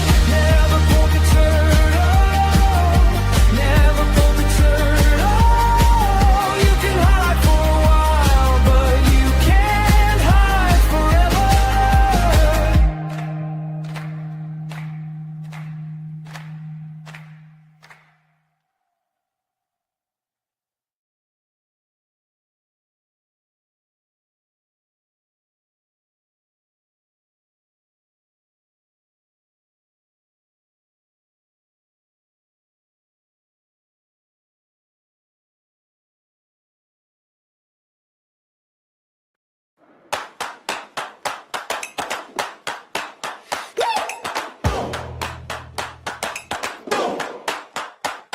We slid down that rabbit hole, found a crew that feeds us soul. Laughing, roasting, spilling tea. This wild fam was meant to be. It's like magic, pure magic, straight magic.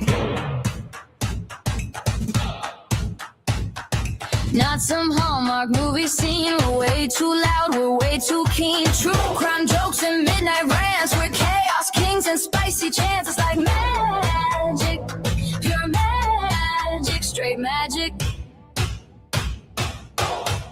Chat rats, we're the fam you can't ignore. Kicking down the crime chat door. Chat rats, clapping back, we bring the heat. Savage minds you can't defeat.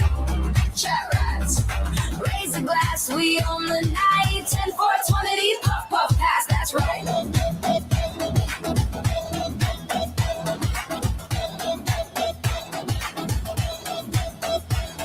From every corner of the globe, dropping memes in every mode. Sass and sleuthing hand in hand. Chat rats running the whole damn land. It's like magic, pure magic, straight magic.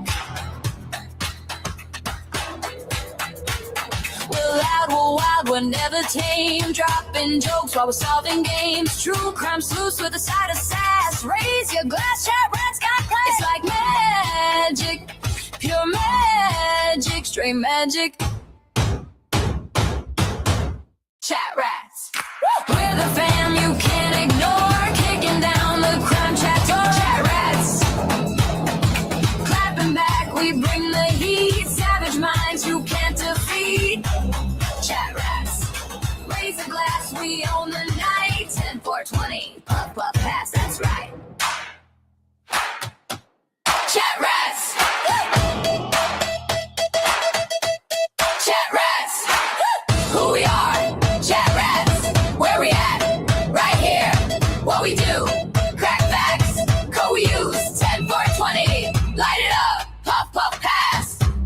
Chat rats, we're the fam you can't ignore. Kicking down the crime chat door. Chat rats, clapping back, we bring the heat. Savage minds you can't defeat.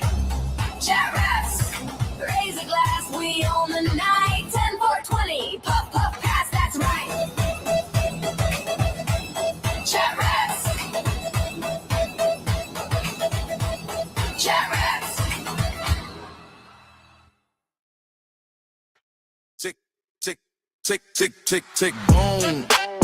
Tick, tick, tick, tick, tick, tick, tick, boom.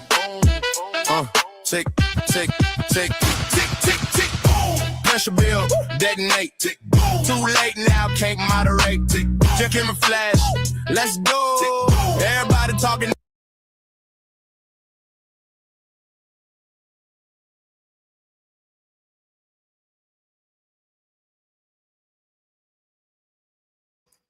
Sorry. You're fine. Flash fan, it's okay. You know, the rules for my chat are very, very, very, very light. Don't disrespect the other mine too. chatters. Don't disrespect the other chatters, and you're good. This case will make us angry and say a lot of things, and it's okay. Yes. You I agree. do not need to hold back. You won't get in trouble with me or Angie. Yep. Okay. If you have not subscribed to Toy, who did those two songs, half quarter, which I played, is Tick Tick Boom.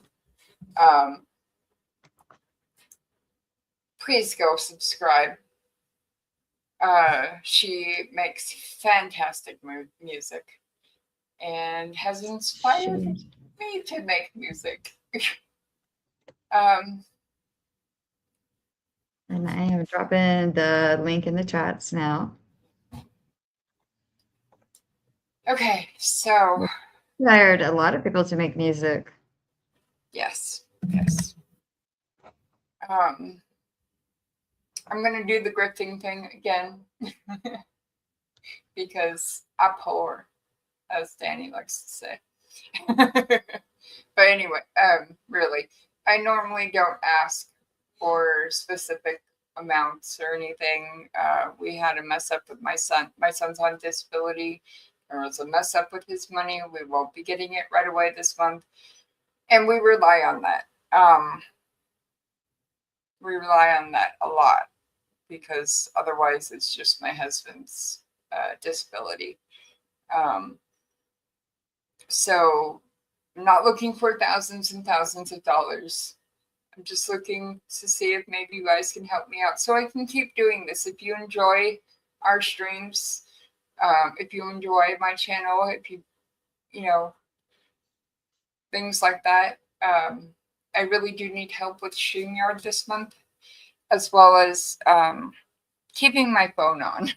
That's the other big thing, because I still have 2 kiddos that are in school for a little bit. Well, let's be honest, 3 days, but still. So you can cash at me at $AngieM19, $AngieM1984, or Venmo at AngieM1984. Like I said, I don't normally ask for specific things, and it would be so much appreciated, and I'd be forever grateful. But yeah, I'm gonna play one more song, and then we will get back to this. New music, by the way, inspired by the Aaron Spencer case.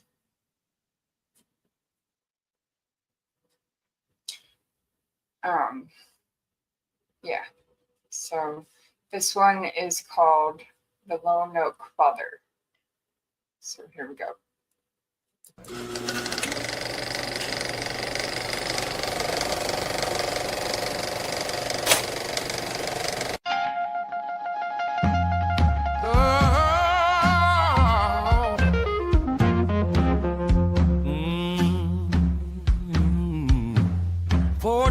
Old and she went out the window, siren scream inside my chest, black tire spinning on a dirt road, found that pickup parked alone in the pine trees.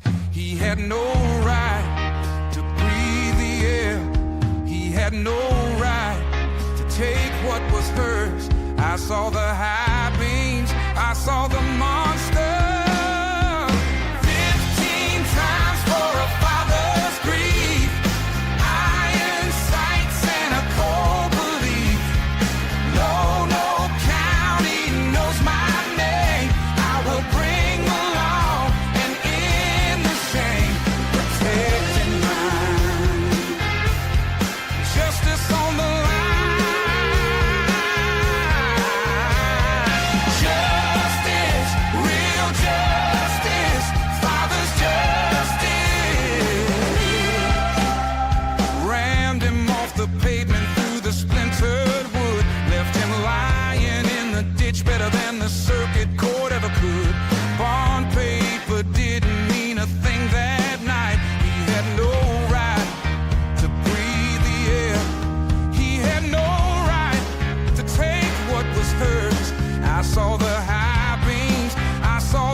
Just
I bear no responsibility for how AI writes the song.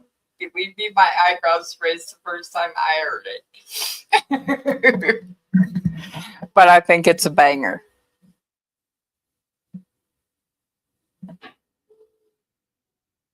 Baby, I'm gonna lay down. Oh, you okay? Tell her you gonna hop off or you'll be okay. Looks like you got a water. So, you don't need a coffee. How'd Mike? Let's see what you doing over there.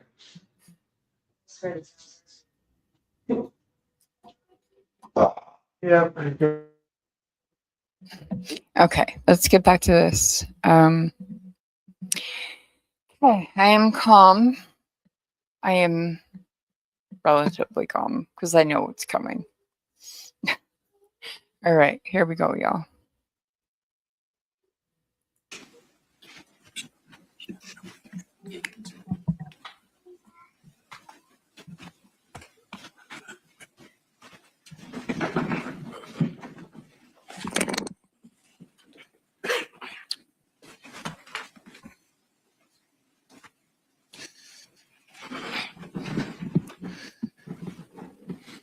My name is Attorney Ahmad Cruz, and I have the privilege and the honor of standing beside Mr. Edrick Faust during this case. First and foremost, I want to thank you all for your sacrifice and taking time away from your families, your jobs, and your very important matters to sit and listen to the evidence the state presents in this case. We intend to get you all home as quickly as possible. Once you have all the evidence that you need to make a decision and not a moment before. First off, you can see on your screens, I'd like to tell you what happened. You all sat through 5 days of jury service and no one ever explained to you what happened. Then we're going to talk about how this is a crime of opportunity, the evidence that you were here supporting that this is not, let me put it this way, you'll hear evidence supporting that this is a crime of opportunity. Then we'll get into Chris Melton's and Tara Baker's relationship and what the evidence will show there. That is going to be very important in this case to understand what was going on with Miss Baker and Mr. Melton before she passed. Then we're going to talk about then I'd like to talk about with you the initial investigation in this case. This investigation, when it came to Mr. Faust, that isn't the initial investigation, but this investigation, when it came to Mr. Faust, you may decide that this is one of the most thorough investigations in Georgia history. In fact, you will learn that this investigation reached a level of desperation. And at the end of this trial, you are going to have questions that the state is not going to be able to answer. And I believe during the state's opening, they admitted one, which is they cannot present evidence to you, or they cannot answer the question of how Mr. Faust would have gotten into Miss Baker's home. They also can't answer the question of when did Mr. Faust's DNA get in Miss Baker's body? They don't know. They won't be able to answer the question, how would Mr. Faust get away from Miss Baker's home unseen at the time of the morning that they said he committed this crime? The evidence will show that in Deer Park, Black people simply walking were reported. In fact, on January 19th, 2001, the day Miss Baker passed away, there were 3 individuals reported, two, but one person was reported twice. It was a Black male. He had a afro, and he was wearing a bright orange shirt. And the witnesses say, hey, he's just walking normally through the neighborhood. Is he looking around suspicious? No. Is there anything unique about him? No. Actually, when I pulled out my car to get out the driveway, he stopped for me. So the state won't be able to answer if they're reporting individuals walking through the neighborhood. How did Mr. Faust get away unseen in the middle of the morning? And the last question that the state won't be able to answer for you. If Mr. Faust killed Miss Baker, why was the hair that was found on her body, around her body, in her hand, and on the murder weapon of Caucasian origin? You will hear evidence in this case that there is not a shred of evidence that puts Mr. Faust, let alone a Black person, in Miss Baker's home. All of the evidence, including the gift Miss Baker left in her hand for police, it's Caucasian hair. Now, the state, these questions have to be answered with evidence, not speculation, not with sensationalized media coverage, and not with unsupported conclusions. These are questions the state must answer for you with evidence and proof. The state may spend a lot of time talking about Mr. Faust's DNA. That is not an issue in this case. DNA is not at issue in this case. But they may spend a lot of time talking about Mr. Faust's DNA being present among, as they presented to you, the multiple DNA profiles that were found and identified. But you may find yourself asking this question at the end of the state's presentation of evidence. How does Mr. Faust's DNA simply being in Ms. Baker's body, along with someone else's DNA profile, establish that he is the person that killed Ms. Baker? And this is why you all are here today. This is why we are here today. We're not here to talk about, and the state is going to present this type of evidence. We are not here to talk about how bad of a person Mr. Faust may have been, how horrible of a boyfriend he may have been. That's not evidence in regards to what they must present to you to prove that Mr. Faust is the individual that committed these acts that they've chosen to charge him with in the indictment. We're here to talk about and find out whether the state's evidence proves beyond a reasonable doubt that Mr. Faust committed the crimes that he's charged with. That's it. That is why we are here. And in this trial, the question is not who killed Ms. Baker. That is not the question that anyone is asking you to determine. But again, the question is simply, does the state's evidence that they present to you prove that Mr. Faust, proves beyond a reasonable doubt that Mr. Faust is the person responsible for burglarizing Ms. Baker's home? He's charged with burglary in the indictment, sexually assaulting Ms. Baker, and killing Ms. Baker. That's the sole question you have to answer. Not who did it, just does the state's evidence support beyond a reasonable doubt that Mr. Faust is the person that committed this crime? And that's the key issue in this entire case. And you may get distracted by emotion in this case. You may get distracted by your dislike of Mr. Faust's life choices. But you cannot lose focus, and you cannot forget why we are here today. You are here on a murder, a rape, an aggravated sodomy, and a burglary case. You're going to learn that this is not a case of stranger on stranger violence, but rather a case of interpersonal violence. Interpersonal relationship violence. But you cannot be distracted. You can't be distracted. The reason we all chose you is because we thought you were the best jurors to sit on this case. You would not be distracted by emotion, and you would let the law guide you and come to a just decision. The death of a person is a horrible, horrible tragedy, and no one in this courtroom would tell you otherwise. We are not the media. We don't have the opportunity to speculate and draw in viewers. We don't have the opportunity to sensationalize this case of Ms. Baker's life. And that's what we're going to talk about during this trial, is Ms. Baker's life. We're going to show you what Mr. Faust looked like in the year 2000. This is Mr. Faust in the year 2000. He looks completely different than he looks now. What we put an emphasis on, and what you'll hear in evidence, is this is how Mr. Faust carried himself. He was a very well-dressed, clean-cut individual. He wore jewelry. He drove nice cars. We expect the evidence to, we expect the evidence to show that. We're also going to show you a picture of Mr. Faust on February 8th, 2001, which is about 2 or 3 weeks after Ms. Baker's death. This is Mr. Faust about 3 weeks after Ms. Baker's death. Without a haircut, obviously, without his jewelry in, but this is a picture of Mr. Faust. And the evidence will show this is how Mr. Faust looked after Ms. Baker's death. In 2001, the evidence will show that Mr. Faust was a 25-year-old bar-hopping playboy. You will hear for some of Mr. Faust's ex-girlfriends, particularly the state will call Ms. Brenda Sweeney.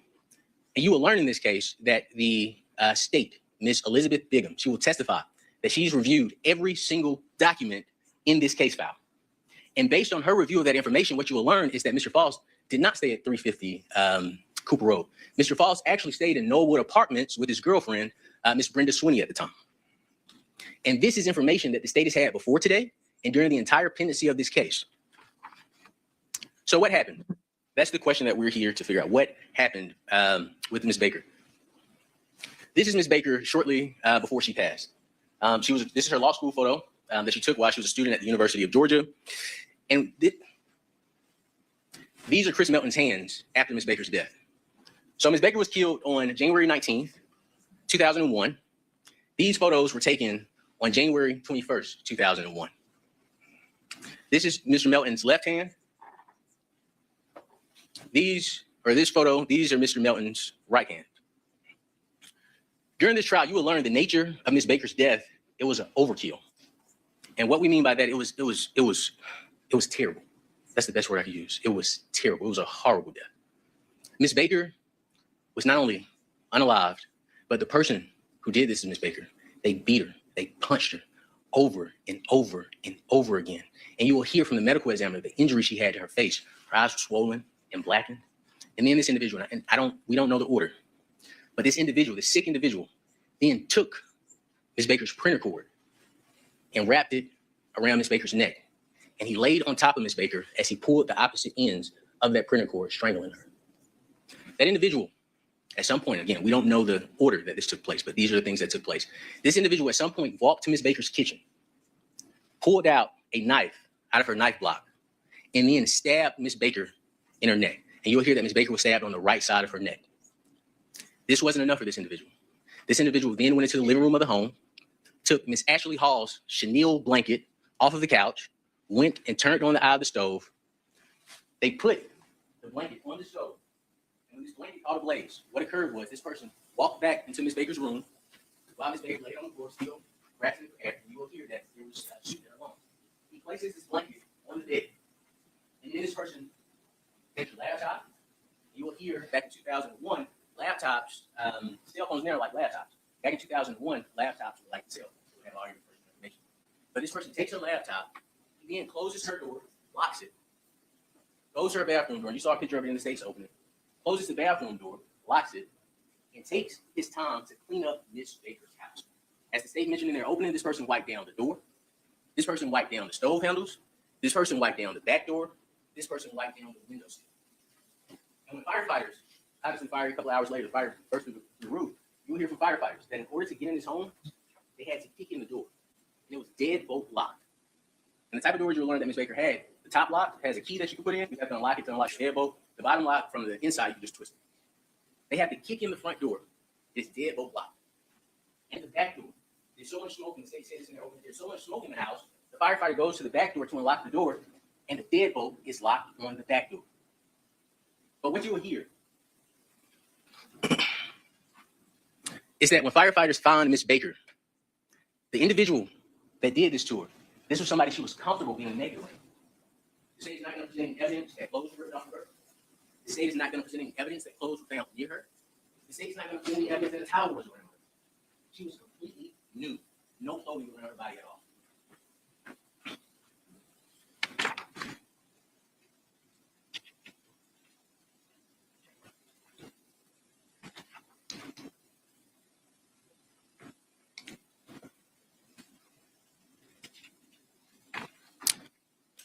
Now, while this individual was strangling Ms. Baker, you don't leave the office or bring like the evidence we intend to present is that Ms. Baker was scratching at this individual's hands while he was trying to strangle. While he was choking Ms. Baker, trying to get him off. While he was choking Ms. Baker, was grabbing his hair, trying to get him off her. And the forensics evidence, and we'll get into forensics, I won't go there now, but the forensics evidence will support that Ms. Baker was fighting for her life.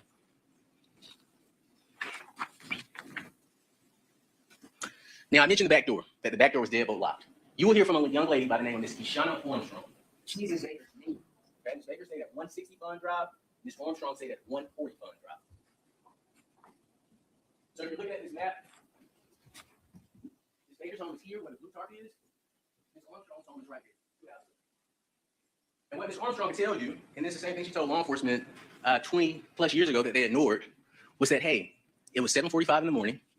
I was going to my car because I had classes. I was getting ready to go to school. And to my surprise, I found it odd that a white guy was running through my backyard with a white t-shirt on and light blue jeans. And Ms. Armstrong is going to tell you.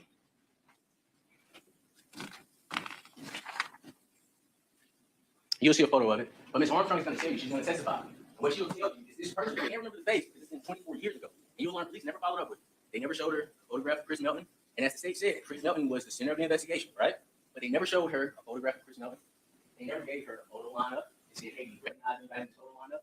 So what she'll come in and testify to is, hey, I don't remember the person's face. I can't really remember the person's hair, but I do remember the person having the exact same color hair as Chris Melton. That's what Ms. Armstrong is going to tell you.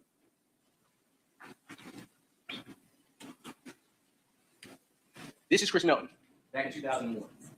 Ms. Armstrong is going to tell you that she can't remember her hairstyle. I can't remember her hairstyle. But I do really remember this person's hair color. And what you'll learn is police never even asked her hair color. They don't even ask her. When they interviewed 20 years ago, they don't ask her about hair color. Only thing they ask her, how tall is the person, what age group did he look like he was in. And she'll say he looks like he was in his 20s. He had kind of like a medium athletic type of build. And they're aware that Ms. Baker is dating Chris Melton. they never show her a photo of Chris Maelynn. You will learn in this case that law enforcement ignored Ms. Armstrong for 25 years. We had to reach out to Ms. Armstrong. Once Mr. Faust was arrested, Ms. Armstrong was no longer needed. Crime of opportunity. I told you that I would talk about how this crime is a crime of opportunity. During this trial, one of the most important facts that you all will learn is that Ms. Baker did indeed have two roommates. One of her roommates is Dr. Valerie Lowe. I believe you heard about her from the state. She went by Miss Valerie Lane, who's at school, and also Mrs. Ashley P.D. Hall. At the time of this case in 2001, she went by Miss Hall.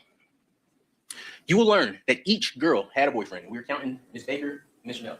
So at any given time, you will learn that there were 6 people in the house. And it was very rare, your testimony, very rare that someone would be at the house alone. However, on January 18th, 2001, being great roommates, Dr. Lowe tells Ms. Baker, hey, I'm not going to be home. We can tell that she was going somewhere with her boyfriend, so she was going to be out of town. Miss Ashley P.D. Hall tells Ms. Baker the exact same thing. And you will hear testimony about Ms. Baker's response. What you will know is that Ms. Baker was home alone. What you will also hear is that Ms. Baker and Chris Maelynn spoke the day before her death 5 times. There was a 22-minute call. There was a 5-minute call. There was a 19-minute call. And there was 2 other short calls the day before her death between Ms. Baker and Chris Maelynn. And when law enforcement asked Chris Maelynn the day of the crime, or the day close to the crime, hey, did you know that Ms. Baker was going to be by herself? He said, of course not. He said, of course not. I didn't know that. She wouldn't have told me anything like that. But I do remember me telling her that I wouldn't be able to come down to Athens and spend the night with her. A couple of years go by. And police do this as part of their investigation tactics. Police asked me again, hey, do you remember if Ms. Baker told you that she was going to be home alone by herself the day before she died? Chris Maelynn then tells law enforcement, I don't remember. So a question that you will have to ask, maybe a question that you have, is if your future fiance told you she was going to be by herself and died the next day, is that a fact that you would forget? You will also learn about the nature of their relationship. Dr. Lowe will tell you that Ms. Baker and Mr. Maelynn, the first semester of law school, like this. They're really tight, really close. Mr. Maelynn will probably testify that if there are 7 days in a week, 5 of those days, him and Ms. Baker would be together. And this is first semester. But you'll hear from Dr. Lowe that on New Year's Day of 2001, she came home, and to her surprise, Ms. Baker was home alone. And she talked to Ms. Baker about it. She asked her about it. Ms. Baker didn't respond. I don't answer that. But Dr. Lowe will say there was a change in relationship from that day up until the time Tara had died. They were not spending as much time together as they used to. But you'll also hear from Ms. Baker's best friend. And I say best friend because Chris Maelynn stated, and that may be his testimony, that Mrs. P.D. Hall was Tara Baker's best friend. She described the relationship to law enforcement as it's pretty much like watching the normal ending of a relationship. But when law enforcement asked Mr. Maelynn about the relationship, Mr. Maelynn said, oh, everything was fine. I was about to choose my borderline fiance. We were about to get married. It wasn't until 5 months later in June when law enforcement approached Mr. Maelynn and said, Chris, we heard about a fight that you and Tara had a week before her death. Do you know about that? And for the very first time, he admits that there was trouble in paradise. He says, oh yeah, I know about that. It wasn't a big deal. It was something minor. Now, in the evidence that was provided to us, it wasn't provided to us. You'll learn that we don't have any information on what that fight was about except what Chris Maelynn said it was about. But it also matches up with Chris Maelynn's timeline. Chris Maelynn, in the interview with police in 2024, he told law enforcement that he had not seen Tara Baker in 10 days. Okay? That's very important enough. He said that I had not seen Tara Baker in 10 days. That 10 days lines up with their last fight. And Chris Maelynn said, 5 months later, I remember this fight. That is an important date to remember. Because in 2001, when Chris Maelynn was asked, or matter of fact, he wasn't asked, Chris Maelynn was told that there was DNA evidence in this case in 2001. When they told him it was DNA evidence, Chris Maelynn volunteered. I was just here 6 days ago. She was at my parents' house, and we had sex 6 days ago. And then he asked, did y'all find semen or anything on her like that? But this is the issue. Law enforcement failed to follow up. They met with Chris Maelynn's parents, and you would think it's a significant piece of information that you saw a young lady that died at your home the week before she died. The parents never mentioned or confirmed seeing Tara Baker at her home. She was at their home the weekend before. What's verified based on Chris Maelynn's own words, twice, 2024 and 2001. He started 10 days before she died, and they had a fight the week before, which will line up this.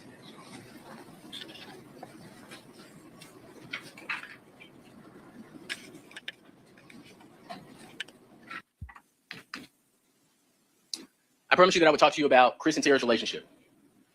So this was a relationship where these individuals met at Georgia Military College. Chris was in school as a pre-med major. So pre-med is pretty much individuals going to school to become doctors.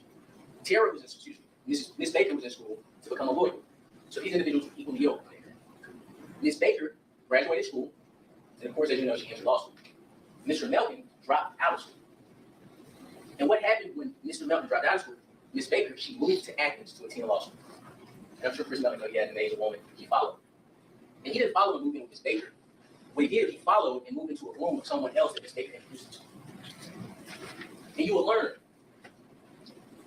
that Mr. Melton, to stay close to Tara, was traveling back and forth every day for work from Athens to Covington, Loganville, Gwinnett County, Georgia, every single day while Miss Baker was attending law school.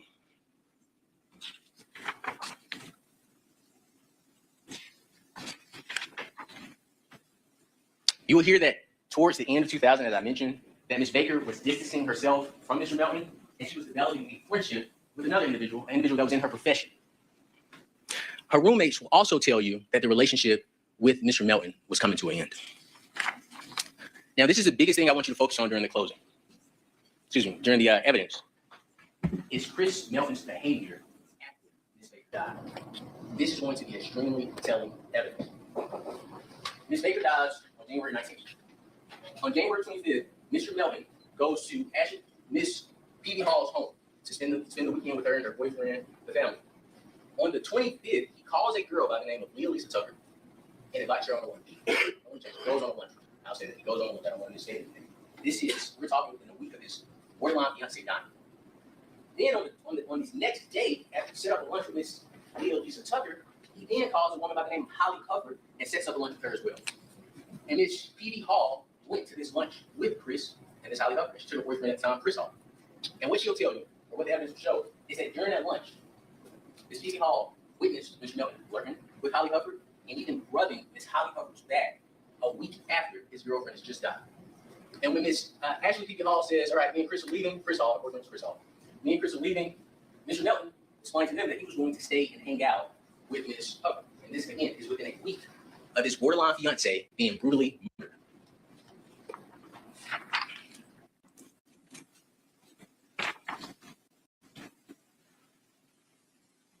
You'll learn on January 27th, after hanging out with Miss Hufford, he called her around 10 o'clock that night and told her that she was out on the town to give him a call. Again, this was a week after his girlfriend has just been brutally murdered. Miss Hufford did not give Mr. Melton a call. We'll also learn that there was a candlelight vigil where the woman that Mr. Melton claimed loved, that you experienced death, death is like this, losing an instant. There was a candlelight vigil held for Miss Baker. And instead of going to that candlelight vigil for Miss Baker, for his girlfriend, Mr. Melton told law enforcement, because they had to confront him with the situation. This is nothing that he told law enforcement. They confronted him with the situation. Mr. Melton told law enforcement that, yeah, I knew about the candlelight vigil. I knew about it for about 4 days. But, Lauren, she already had these tickets to this country concert at Turner Field. And, she told me that, she talked me out of going. She said that, Chris, that isn't somewhere you need to be. So instead of going to his girlfriend's, if they were still together, his girlfriend's candlelight vigil, he went to a country concert at Turner Field with 2 other couples. Pause it. It was him and Laura Sherling. Mm-hmm. It was Laura Sherling's mom and dad.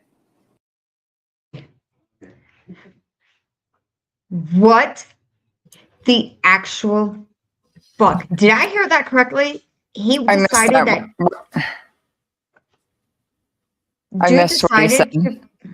Decided to go to a country concert and start up her candlelight vigil.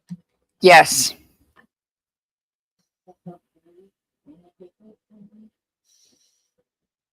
You heard that right. And I know he ain't talking about Edrick.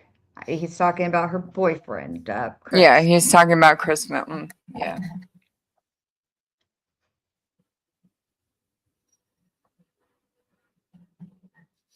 Yeah. Yeah, there's so many things about Chris Melton that are so sus that, and I agree with you, Mitchell. I agree with you wholeheartedly that Attorney Cruz did a fantastic job for what he had and what he was able to do. Y'all know, if you've seen this, you know what's coming. That's why I've been kind of ignoring it, because I know what's coming. Okay, well, let's roll tape. Okay. Do you want me to make it faster, or is it good where it is? Or slower? It's Faster, good. slower? Okay. It's Alright. good where it is. Okay, here we go. And it was also another guy and Gail couple.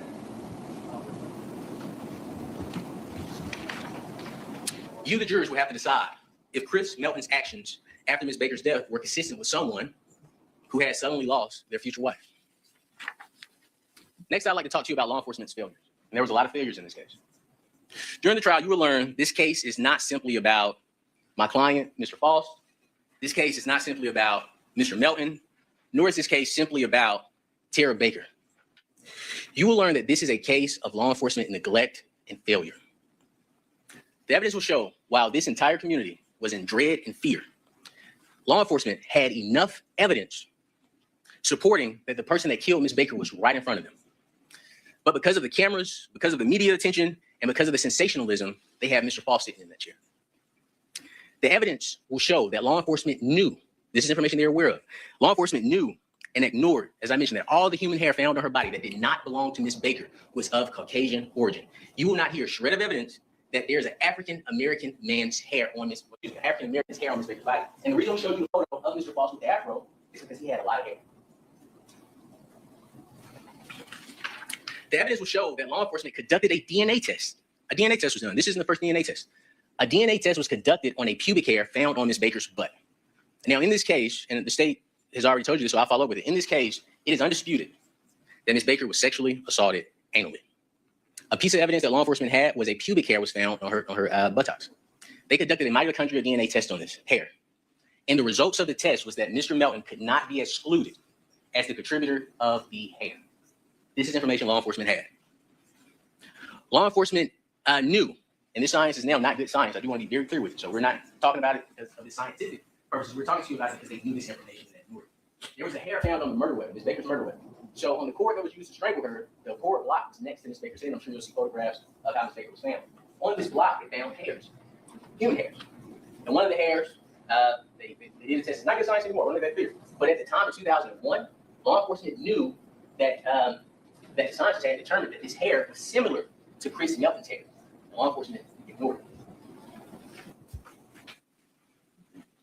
Law enforcement knew and ignored, and the state has already told you this, there was no evidence of forced entry in Ms. Baker's home. They talked about a window. This is what you will see in the evidence.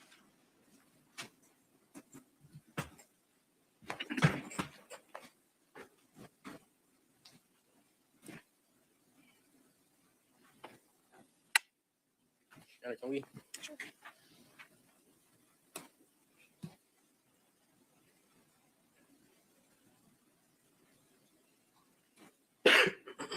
This is the window that the state talked to you about.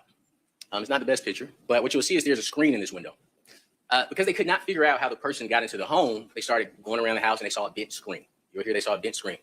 And because the screen is bent and in the window, they assumed, hey, maybe this person broke in the house by taking the screen down, lifting up the window, lifting up the blinds, climbing into the window, committing this crime. Then, because the doors are locked, they climbed back out the window, let the blinds down, close the window, then put the screen back in place. Now, I'll show you a closer picture of what you will receive in evidence of that screen. That's a closer image of it.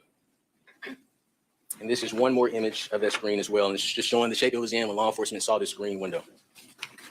That's the outside. Now, we're going to show you the inside, and this is what you'll see in evidence as well.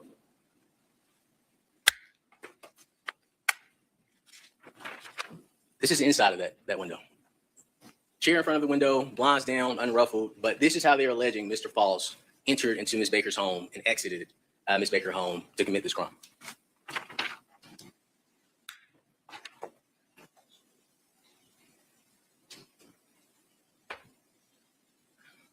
The law enforcement ignored that there was no signs of forced entry into her home.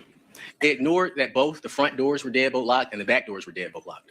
Law enforcement knew and ignored, and this is very important too, because Mr. Faust is charged with a burglary. Dr. Lowe will tell you that in her room, she had a candy jar with money, she had jewelry in her room, she had electronics in her room, and nothing was touched. Nobody had anything around her. You would also hear from Ms. Ashley P. Hall, who will tell you, maybe see images, but you will learn that she had jewelry in her room and she had electronics in her room, and nothing was touched or taken. Nothing was rambled through. Then you will hear about Ms. Baker's room. Ms. Baker had heirloom jewelry in her room. heirloom jewelry. She had diamond earrings in her ears. And the only thing that was taken is a personal item, which is her laptop. Police ignored that fact. Law enforcement also ignored, and well, let me say this. So we don't have to prove anything, right? We don't have to present evidence. The state has to answer the questions when it comes to this case. There are no questions that we have to answer. But something that law enforcement knew and ignored was after Ms. Baker's death, a young lady volunteered. She called in to law enforcement and said, hey, I believe Ms. Baker was out at a Mexican restaurant with me the night before her death. This young lady's name is Jessica Gann. And we're either get it from Ms. Gann or we get it through the law enforcement officer she told it to. But she said, hey, Ms. Baker was out with me the night before she died. She said, we're at a Mexican grill, and I don't know if it's her, but I believe it was her. One girl was talking about law school. I think I heard her. Law enforcement never followed up on this information. Law enforcement never showed Ms. Gann any type of photo of Ms. Baker. Law enforcement never followed up on her to figure out, okay, what more information do you have? They never even confirmed whether or not it was Ms. Baker she saw. They just ignored it. So the state cannot present evidence to you supporting that Ms. Baker, after she left the law library the night before she died, that she did not go out. They don't know. They don't know if Ms. Baker went out. They don't know if Ms. Baker went home. They just don't know. And they don't have any evidence to show one way or the other. Now, they mentioned Chris Melton's alibi. On January 21st, Chris Melton's parents told him, law enforcement, they are after you. They are coming for you, Chris. And that is a quote from Mr. Melton. That his parents told him, Chris, they are coming for you. This was January 19th to 21st. It was in January 2001. Police wait 4 months to go speak to Mr. Melton's parents after they've already told him 4 months prior that they're coming for you. And mind you, Mr. Melton is staying with his parents now. So he's in the house every single day. They asked the parents, hey, can you tell us what your son was doing 4 months ago on January 19th, 2001 at 7 o'clock in the morning? Can you give me a rundown? Surprisingly, Chris Melton learns their only son, unless they've had children since then, but he was their only son at the time. They say, oh, he was at home. He was here. I remember seeing him. He was walking around, we were mulling around that morning. And then he left our house, and we know exactly where he went. How would they know that information? How would they know where Mr. Melton was going 4 months prior? But this is law enforcement confirming Mr. Melton's alibi. So he to his parents 4 months. 4 months after Ms. Baker's death. Law enforcement failed to verify Chris Melton's alibi thoroughly. They just started taking words. Well, he was here. Okay, perfect. He was with you. Okay, perfect. And this is the important thing in this case. The most important time in this case is 7 a.m. to 9 a.m. Whatever happens after 9 a.m., it doesn't matter because the murder is taking place. So 7 a.m. to 9 a.m. Remember, Ms. Shauna Armstrong at 7:45 said she saw this guy running. 7 a.m. to 9 a.m. is the most important window in this case. Law enforcement also waited 4 months to try and get Mr. Melton's phone records. They waited 4 months after Ms. Baker's death to try to get the phone records for his apartment phone, and that may or may not be important to y'all, but to get the records for his apartment phone and his parents' phone call records, resulting in those records being lost forever. So what the state will not be able to present to you in defense of Mr. Melton is that, hey, we have these phone records showing where he was. Those records were lost because law enforcement did not act to get those.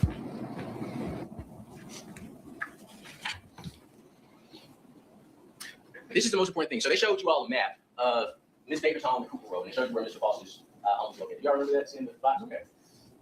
This is what law enforcement, this is what you want. They get a neighborhood canvas. They had roadblock, all this great stuff. Things you want here. One, they did not talk to the residents on the other side of your apartment. They could have simply went to 350 Cooper Road and knocked on the door. And they would have had all the information they needed about Mr. Faust because, as they mentioned, 350 Cooper Road was his stepmother's home. So she could have given them all the information they needed.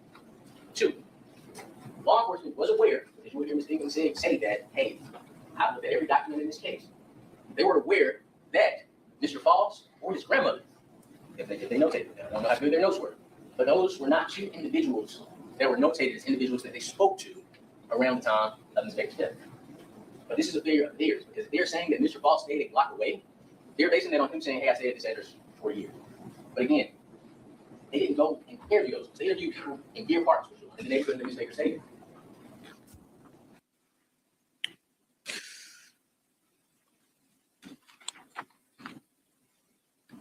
Chris Melton, another important fact. After Ms. Baker's death, Chris Melton comes to the police department with his hands covered in plumbers. You will hear from law enforcement that there was a shirt that Ms. Ashley P.D. Hall, she's an amazing friend. She did everything she could to try to figure out what's going on with Ms. Baker. When Chris Melton came to her house, there was a shirt that she washed, and it was a substance. She called police and said, hey, we believe there's an issue with the shirt. And what law enforcement determined was the substance on the shirt was the exact same substance Chris Melton showed up to the police department with his hands covered in the day of her death. Now, you may hear the audio was brand new. I'm going to try to play it for you all. But you may hear law enforcement. I'm going to play it. I played it a couple times. But you'll hear law enforcement ask him, and this is a quote, do you want to watch them things? And Chris Melton says, no, this is me right here. They never searched Chris Melton's apartment. They never searched Chris Melton's car for blood. There's a gentleman you'll hear about by the name of Lindsay Baker. He begged. You'll hear he begged law enforcement, search his car. Did you search his car? Did you search his car? But what you'll learn is, and the state already told you this, when Chris Melton came to Athens, he didn't bring his truck back. He rode in Josh's truck. And law enforcement never searched his car for blood. They didn't care. You won't hear evidence presented by the state that they searched Mr. Melton's car. You won't hear evidence by the state that they searched Mr. Melton's apartment. You won't hear evidence from the state that they searched Mr. Baker's parents' home.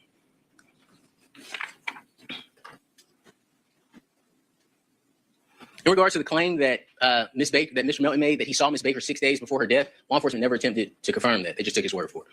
Parents didn't confirm it. No one confirmed it. They just simply, well, Chris said it, so it must mean it's true. Let's talk about the forensics. I've already talked to you about the hair. There's no, and I'm going to talk about this twice. When law enforcement met with, and the state told you this, when law enforcement met with Mr. Faust in the interview, what they told Mr. Faust was that your DNA was found in the house in Deer Park. You will hear no evidence that Mr. Faust's DNA was found in any place other than Ms. Baker's body. His DNA was not in the house, unless you're saying in the house because it's in Ms. Baker's body. There's no DNA of Mr. Faust ever being present in that house. And you will hear he is adamant. I have never mentioned, I don't know anybody over there. He's going to say that. What law enforcement did not do, where I get to that. There are no handprints belonging to Mr. Faust. There are no fingerprints that the state will present to you belonging to Mr. Faust. There is nothing inside of the house that the state will be able to present to you to connect Mr. Faust with Miss Baker's house. The state wants you to believe that Mr. Faust is smart enough to enter Miss Baker's home, fight with Miss Baker, kill Miss Baker without leaving a trace of evidence behind, sexually assault her, right? Because they're charging him with aggravated sodomy based on the allegation that he sexually assaulted Miss Baker anally, but sexually assaulted her without leaving any identifiable DNA behind, then escaped Deer Park just unseen. But he is dumb enough to leave his DNA in her body and commit the charged crimes at the busiest time of the morning. And I don't think the state ever told you what time they're alleging that Mr. Faust committed this crime. Their window is between 8 a.m. and probably around 8:45. And you don't leave your common sense at home. You know what's going on at 8 in the morning and 8:45 outside your neighborhoods. But you have to decide as the jurors, does that make sense? That's the question you have to answer. The DNA. I think this is the most important part of this case that I would like to talk about. We talked about the DNA test conducted on the pubic hair found on Ms. Baker's butt. But I would like to talk about the sexual assault kit that the state talked to you about. So the sexual assault kit, as I explained to you, came back with multiple DNA profiles. Mr. Faust was one of the identifiable profiles. Mr. Melton was one of the identifiable profiles. Mr. Faust's DNA, if I understand the DNA correctly, and I may not, the testimony will be much clearer to me, was found in her vagina and her mouth. Chris Melton will tell you that Ms. Baker engaged in vaginal and oral sex. That is a very important fact in this case. However, as you know from the charges in the indictment, Mr. Faust was charged with aggravated sodomy for anal sexual assault. Chris Melton told law enforcement when they asked him, do you all engage in anal sex? No, never. She doesn't do anything like that. We just have normal sex. Well, lo and behold, when they get the DNA results back, the only identifiable profile in Ms. Baker's anus is Chris Melton's profile. Now, something the state mentioned, they told you in the opening that gravity could make the DNA go into that area. Well, what the state says is evidence, but what Dr. Falzone says will be evidence. He is the medical examiner. He's the person that did the autopsy. And what he's going to tell you is that it is clear that Ms. Baker was sexually assaulted anally. Based on the injuries, well, let me use the right language. He's going to say it's consistent. That's the proper language. That her injuries to her anus are consistent with sexual assault anally. And the only identifiable DNA profile is Chris Melton.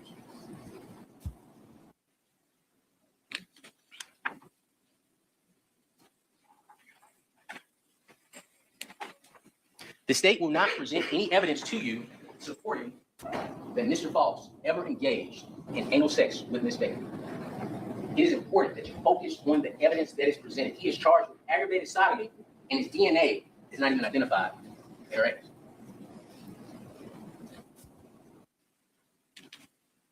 There's no evidence supporting that Mr. Faust had anal sex with Ms. Baker anytime or anywhere. The state will not be able to present evidence supporting that Mr. Faust and Ms. Baker engaged in that act. Now I would like to talk to you about what I call directing the investigation. You will learn that once law enforcement became aware of Mr. Melton's DNA in Ms. Baker's body, they learned that information that Chris Melton had previously told them was false. Right? You heard the state tell you that DNA typically in certain places only lasts about 5 days. I left out of place. Mr. Melton's DNA was also found in her vagina as well. So his DNA was found in her vagina, anus. Mr. Faust's DNA was found in vagina and mouth. Okay. But you will learn that this DNA of Chris Melton, as the state said, only lasts about 5 days. When law enforcement interviewed Chris Melton, they asked him when was the last time you saw her. He said 10 days. which I said was in line with their fight that he was approached about in June of 2001, the week before death. Law enforcement says, well, look, and I want to make sure I say this correctly. Instead of interrogating Chris Melton and confronting him and saying, hey, you've been dishonest with us, something's not right here, we've seen the picture of your hands, what law enforcement tells Mr. Melton is they sit down and meet with him. And you're going to hear from the lead detective in this case, Elizabeth Bigham, that she asked Chris, and this is a quote, so was there ever a time in those 10 days, whatever up, leading up into her death, that y'all just had a quick booty call or met up real fast or anything like that? Chris Melton responded, no. She knew what the DNA evidence was telling her. Ms. Bigham then tells Chris, I need you to be 150% honest with me. And I know that what I'm about to ask you, and I emphasize this language, is not what has been said for 23 years. And that may hinder you from wanting to be honest with me. But you've got to be honest with me. She then tells Chris Melton, look, your DNA would only last in her body 2 to 3 days. And that she needs to, and you'll hear this, she needs to separate Chris Melton's DNA from bad guy's DNA. She says this. I need to be able to explain it. I need to be able to explain it. Jeremy Howell tells Chris Melton, you'll hear Jeremy Howell testify, that the timeline needs to be correct. Everything needs to make sense. And if we know that this window is here and you're over here, I can't explain this gap. You need to be here. But Chris Melton, and you have to decide if he sticks to his story because you know he's lied before, continuously denies being with Miss Baker of her death. They asked Mr. Melton, well, you know, were you with her the night before? You had a booty call with her at 12 o'clock? He says no. They said, well, how about 2 days before? No. Well, how about 3 days, Mr. Melton? Were you with her 3 days before? No. And eventually they get Mr. Melton for the first time to say in this interview, for 23 years, he changes his story to, you know what? Well, we maybe did it on Sunday. We might have did it on Sunday. And then Elizabeth Bigham tells Chris Melton in this interview, not an interrogation, in an interview, I think we just have to be able to explain it. I think we just have to be able to explain it. And that is our job, is to explain it. So we can then go after the one that we think did this. She laughs. I mean, you know, and evidence will show Mr. Faust is the individual that she was referring to. My client. When Chris continues to refuse to put himself and Miss Baker together, Miss Bigham, she says, if you're like, you know what? I effing lied about it 23 years ago because I was a scared, terrified kid. And you're right. I had a booty call with her that night. I left at midnight and I don't know what happened after that. It'll be, thank you. Have a nice day. We'll let you know what happens. Like, that's it. We just want to be able to explain it and make it make sense so we can focus on this, you know? So they can focus on this. You'll learn the lead investigator in this case, Elizabeth Bigham, told Chris Melton it was okay if he changed his story or changed his timeline of when he was with Miss Baker. And if he admitted to lying to police for 23 years so that she could explain away his DNA and put the focus on Mr. Faust and the responsibility for Miss Baker's murder on Mr. Faust, everything would be okay. She would explain it away.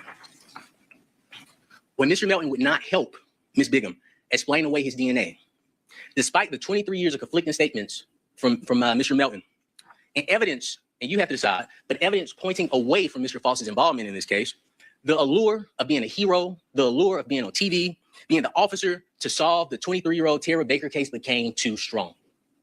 And we ended up in the courtroom before 12 jurors to decide Mr. Faust's fate.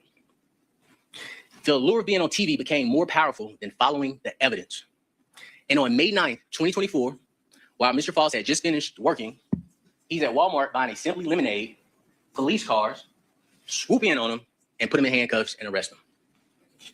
Solely because, and this is very important, and follow the state's timeline, solely because his DNA was present in this case. At the time of Mr. Faust's arrest, which you'll learn, it's not, and this is not a DNA case. We didn't come here to fight with DNA. You will learn Chris Melton's DNA is present, unidentified, my DNA is present, Mr. Faust's DNA is present. And based on his DNA being identified, he was arrested and charged with burglary, based on DNA alone. He was arrested and charged with aggravated sodomy in the anus, even though his DNA isn't present. He was charged with 4 counts of felony murder. He was charged with Nally's murder, and every other count in this indictment solely based on his DNA being present, along with Chris Melton's DNA. Let's discuss the state's evidence against Mr. Faust. And I thank you for your patience. Do you all need a break? Let's discuss the state's evidence against Mr. Faust. To meet its burden of proof to establish beyond a reasonable doubt that Mr. Faust killed Ms. Baker, the state is going to rely on, they're going to present evidence of Mr. Faust's DNA being present. Okay? That isn't anything we're fighting with. As I told you, Mr. Faust's DNA profile was not the only DNA profile present, but these are the questions you have to answer, or the state has to answer. Mr. Faust's DNA profile being present does not tell you why this crime occurred or how this crime occurred. And you have to ask for that evidence. It does not tell you when the contact happened. And we don't know. It's been 24 years, 25 years. They charged him with rape. They have to present the evidence that it was rape. The only thing that we could possibly say that you're here in the testimony in this case is that maybe when she was out in the Mexican restaurant, we don't know because they never followed up on it. They came into contact. We don't know. But that's the question the state has to answer. If you're saying it's rape, explain to us why his DNA is there. If you're saying it's rape, prove it. It does not tell us how the contact between Miss Baker and Miss Baker and Mr. Faust took place. We can approach. Mayberg?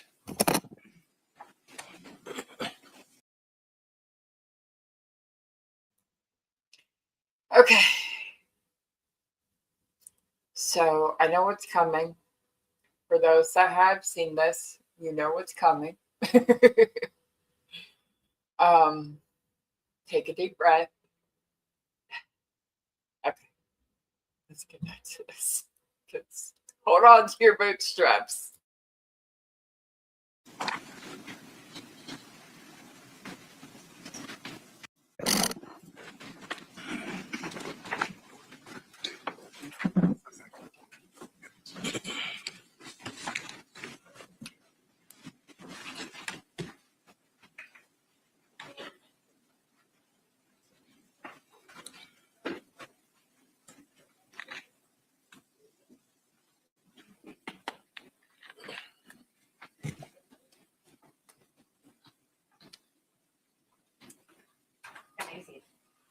Do you have a motion? Mr. Almajoe. Yes, Judge, because I think this relates to our ruling as to 412 evidence, which I just think Mr. Cruz violated in a manner that borders on placing him in contempt, quite frankly. Mr. Cruz just intimated about the possibility of prior consensual contact that resulted in Mr. Faust's DNA being present in Ms. Baker's body outside of the complained of contact, which would be previous sexual contact that requires 412 notice, Your Honor. So I think Mr. Cruz has quite intentionally actually violated the court's order, which the court has made clear to him after multiple hearings on the issue. And so I'd like the court to instruct Mr. Cruz that that's, again, I guess for the third time now, that that's a wholly inappropriate suggestion to raise in any manner before the jury without having given notice, which he has repeatedly failed to do during the deadline set by the court, or from the point at which the court reiterated the fact that he had failed to procedurally give notice prior to today's date, which would be, well late of the time period in which he would have to do it. It would be 10 days late if he gave it today, but he has not. I would say further to the court that Mr. Cruz has represented to the court that he has no evidence other than what's in the state's file. Now, I guess he's making reference to this random tip that was received that Ms. Baker may or may not have been in a Mexican restaurant, which again doesn't say anything about her alleged contact with Mr. Faust. So there is no evidence supporting this, which is a finding the court would have to make, even if Mr. Cruz had provided proper notice, which he has not done. And now in opening statements after a week of jury selections has intentionally violated the court's order. So I'm asking the court to instruct Mr. Cruz not to engage in any further statements regarding that type of allegation, as the court has already instructed him, and to refrain from engaging in any questioning after opening statements, as is prohibited by Rule 412. So that's the state's objection that Mr. Cruz has intentionally violated the rape shield law, and the instructions of the state is asking the court to give Mr. Cruz again for the third time. In just a moment, sir. Yes, of course. Ms. Satterfield, are you able to read back the question prior to the objection? Are you able to do that?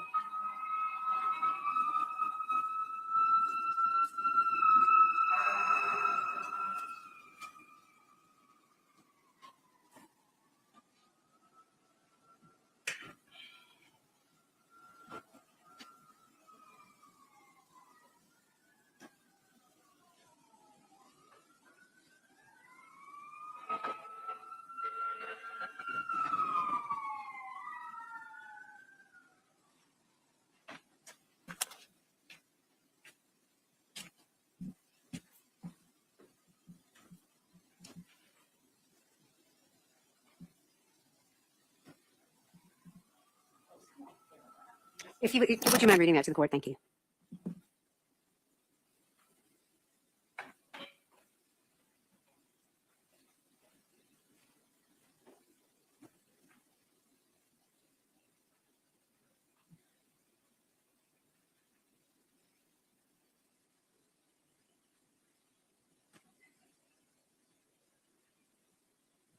Of course.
unable to find it?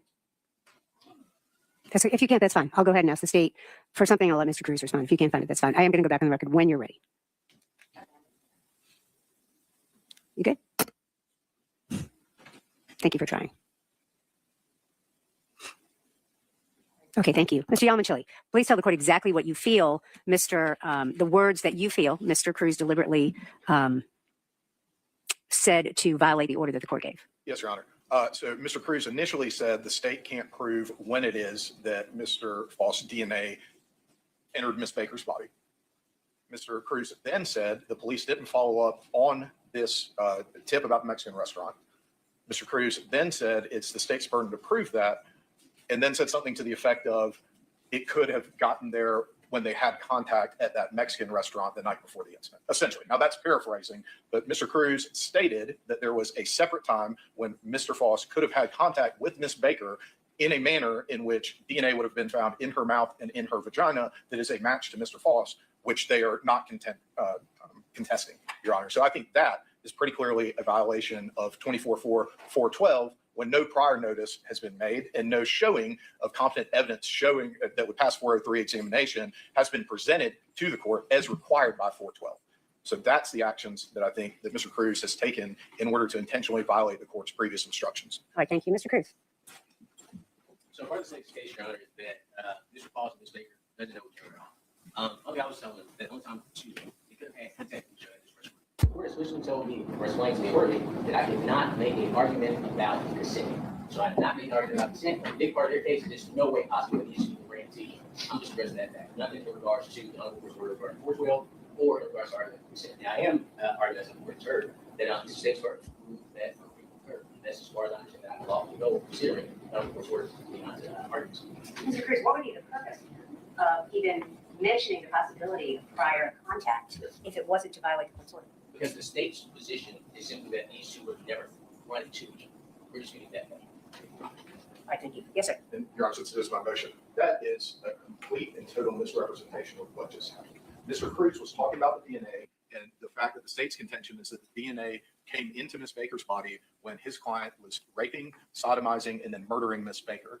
And then said, alternatively, that could have happened if they had run into each other at this Mexican restaurant the night before in the context of where the DNA came from. So the idea that this is just an attack on the idea that Ms. Baker and Mr. Faust could randomly run into each other in some other social setting and that it has nothing to do with intimating that there was some kind of prior consensual sexual contact, something that Mr. Cruz seems to want to create the impression of with, as he says it himself, no evidence existing to support, is a violation of 412. And I don't see how it could be possibly interpreted as anything other than an intentional act on Mr. Cruz's part after repeated instructions from the court that he hasn't followed the proper procedural rules in order to introduce such evidence, and his own statements that would support a finding by the court, even if he had given notice, that there isn't any evidence, much less sufficient evidence under 403 to allow that allegation into the trial of this case.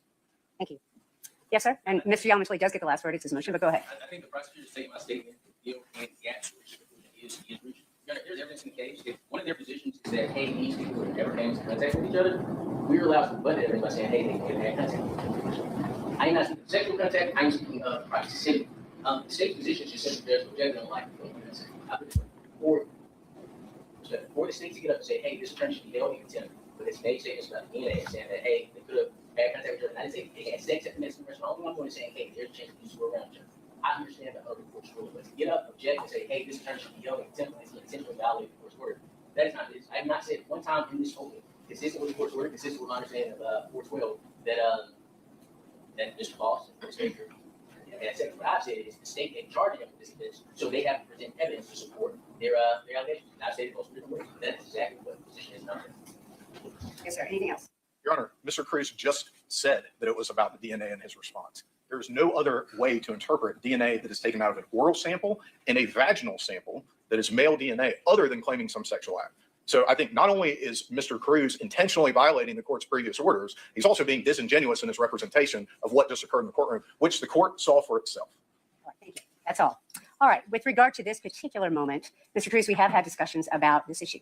And I am finding that your comments were deliberate, that you are deliberately trying to circumvent 412. I'm not going to find you in contempt because this moment is very similar to an argument you made about the state's comments about a word that you did not agree was appropriate. Attorney's comments, Attorney's arguments, openings and closings are not to be considered as evidence. But I am offering this to you, Mr. Cruz, as a warning that it is imperative that you follow the court's order.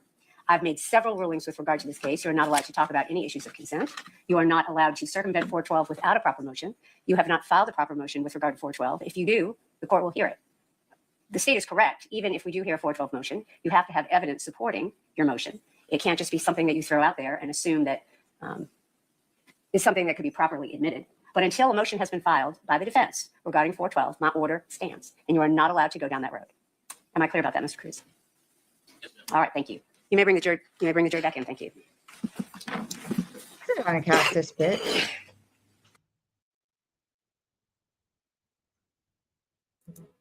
Okay. So she says there that he never filed a 412 motion, which is bull. I don't remember if she ever ruled on it, but in the pretrial motions, and Melanie, I believe, went over this, and I think I'd have to look in the Discord server that I just joined to see if they have it. But there is a motion, there was a motion on the record and filed by the defense for 412. So, yeah. And let's just get through openings, and then we'll save the testimony. We'll blast through testimony starting tomorrow.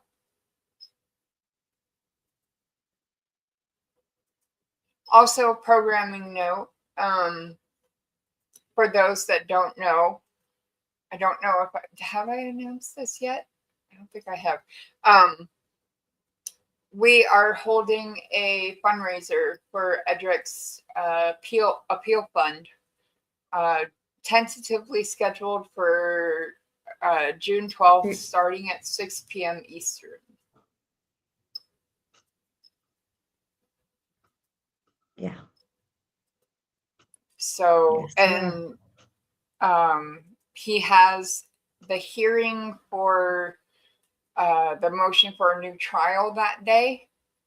So I think it's perfect timing. The attorney that they are trying to hire for his appeals is a mentor, I believe, of Attorney Cruz. So today, once we get done here, I am going to go on to the Free Edrick Faust Facebook group, which if you are not a member of that yet, I highly recommend it because there is a bunch of stuff on there. Hang on. I'm looking it up. Yeah, I'm looking it up. Give me a second. I'm working on it. Share.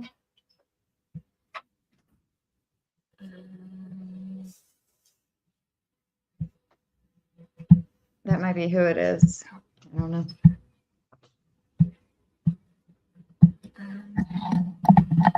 I don't know if you can copy and paste it from the chat, but I just posted it in mine. I did it on my laptop, but Right. It would go. It would go in front of an appellant judge, not a criminal judge. Yes, his other attorney was involved in the YSL case. I never watched that one. This motions hearing on the 12th, I believe, is in front of Judge Lott. This is the initial appeal. This is the direct. I don't know what it's called, but it's the initial one where it goes back to the same court. And then after that, they go up the chain, so to speak. So,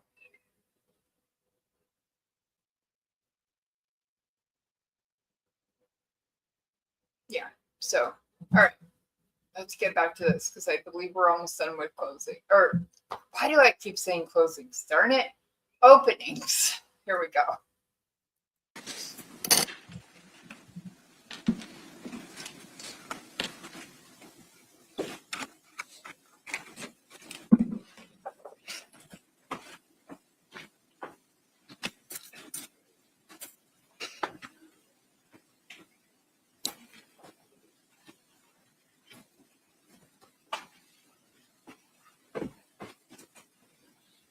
You all may be seated. Thank you. Mr. Cruz?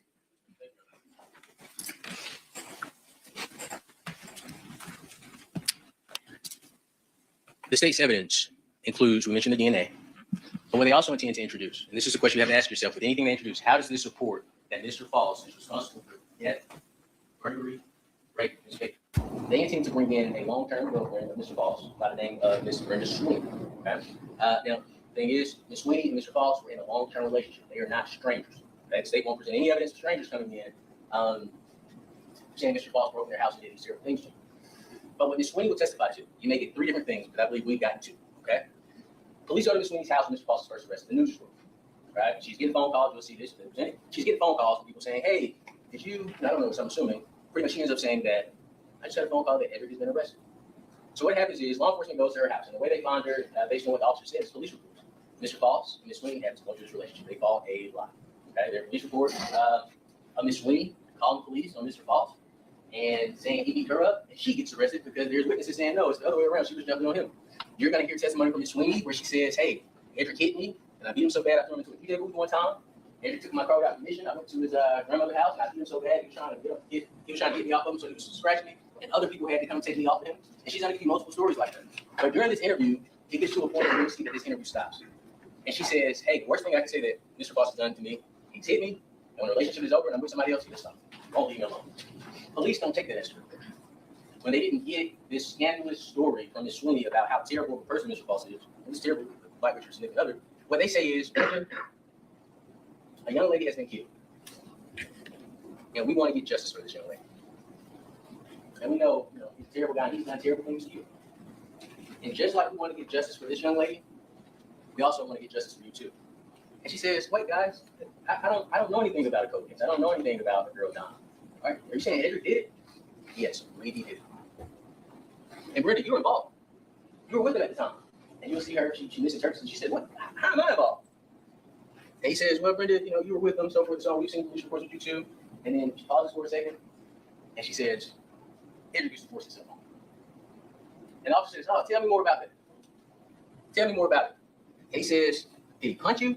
She says, "Yeah, he punched me." "Was he violent?" "Yeah, he was violent." "When he would do this to you, was it vaginally, orally, anally?" She said, or you'll hear, she says, "I don't know. For me, that." All right? And they continue talking to Ms. Sweeney. And it gets to a point, and they may present it, they may not present it, but I want you to know this is evidence that may come in this case. It gets to a point that Ms. Sweeney is under so much pressure. And forgive me, I forgot these. Ms. Sweeney tells law enforcement that she's had multiple strokes, by the way. So she's physically suffering, and she also says it affects her memory. But it gets to a point where they get Ms. Sweeney so worked up, she says, "Y'all, God just gave me something." She said, "I'm very biblical." She said, "This one time, Edrick went to this house, and there was this girl, and I don't know what he did, he set the house on fire." And they say, "Well, did he hurt the girl?" She says, "I don't know." She says, "Was anything taken?" She says, "Yeah, he probably took the TV. He probably took it to his stepmother's house." Officer asks, "Well, how do you know this? Did he tell you?" She says, he must have told me. I knew too much." And police at that moment, they don't take it like, "Oh my goodness, she may not be in the best space to talk," right? They continue talking to her, telling them all types of fantastical stories. But what ends up occurring is, once I find out about Ms. Sweeney's interview, you'll hear this too, that's why I say it's two sides. I speak to Ms. Sweeney. She comes to the court in front of the investigators that interviewed her, in front of the prosecutor, in front of Mr. Faust, in front of myself. And she says, "I felt like it led me to those answers." She says, "The only thing that I can remember from my relationship with Mr. Faust is that there was one time that we had unconsensual sex, and it was not violent." The state will introduce Ms. Sweeney, not as evidence supporting that Mr. Faust committed these crimes against Ms. Baker, but to get you emotionally riled up. And that's why we chose you as jurors, because we believe that you will focus on the evidence. They are also going to bring in an individual by the name of Mr. Edrick Jeffries. Mr. Jeffries is serving a 105-month federal sentence. You will learn throughout this case, multiple people, since 2001, and at least one officer has testified that there's been people from prison called with tips, like, "Hey, I have this information, can I get a deal?" Now, what you'll learn in this case is Mr. Jeffries is going to testify that I don't have a deal. I don't have a deal. But what you have to admit is that after he testifies in this case, he doesn't have a deal now. Because it would be terrible to have a deal now. Of course, we'll talk about his deal. What happens after this case, after he testifies and says Mr. Faust told him in 2003 that he committed this crime, I'll get into the details for you. Several prosecutors are going to meet with him. They're going to review the transcript. And if they determine that Mr. Jeffries assisted the state in this case, he is going to receive a benefit. Okay? And you have to consider that information to determine his credibility. But this is what he says. He speaks with, he sees the news. The news breaks and Mr. Faust is arrested. He's in jail. He says this. So you'll hear this. Yeah, minute or they're recording this. He's sitting there watching TV. He sees Mr. Faust get arrested. Okay? He doesn't call police. He doesn't say, hey, correctional officer, come here. I know something about a crime. He calls his lawyer. You'll hear that he reaches out to his lawyer. And of course, we don't know what the conversation is with his lawyer, but he ends up meeting with the lead investigator in this case, Miss Elizabeth Bigham. When he meets with Miss Bigham, she says, hey, tell me what you know about this case. He says, well, when I was 14 years old, Mr. Faust came to my house. And he was saying, oh, my goodness, I'm about to get into it with police because they know that I killed this girl in your apartment. Okay? That's what he's going to testify to. So police ask him, why did you wait 20-something years to say that? And Mr. Jeffries says the most important thing, and the reason why he's testifying in his trial. Mr. Jeffries tells him, jail helps me remember things. But you'll hear from Mr. Jeffries. That is the state's evidence.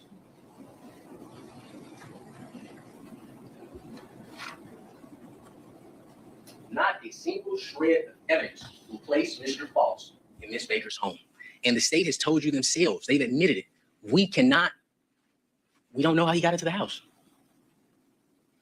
The evidence will show that Chris Melton admitted that Ms. Baker had a key to his house. You have to decide if it's reasonable that Ms. Baker. I'm going to sustain that. Yes, ma'am. But the state will rely on Cedric Jeffries, who, when he walks in this courtroom, he is serving a federal sentence right now, 104 months. And this isn't the first case Mr. Jeffries has testified on. Now, he may admit it, he may not admit it. But Mr. Jeffries at this time has testified on 2 other cases. He is a witness that gets in on cases and comes and testifies for the state.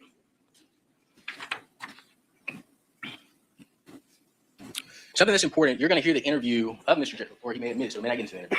You're going to hear Mr. Jeffries, one of the things he says is that I've never heard of this case before. Okay? And the state brought it to your attention that Mr. Faust stated that, in his interview, he made statements about Ms. Baker, and we're going to get into those statements. But before I get into those statements, I want to talk to you about sketches you'll see. The state is going to present sketches to you, okay? And what these sketches are an African-American man walking through Deer Park neighborhood, right? Police does a canvass after they find out about Ms. Baker's death. And during this canvass, they're talking to neighbors saying, hey, what did you see? The person that stays directly across the street, hey, Your Honor, maybe switch back to the camera.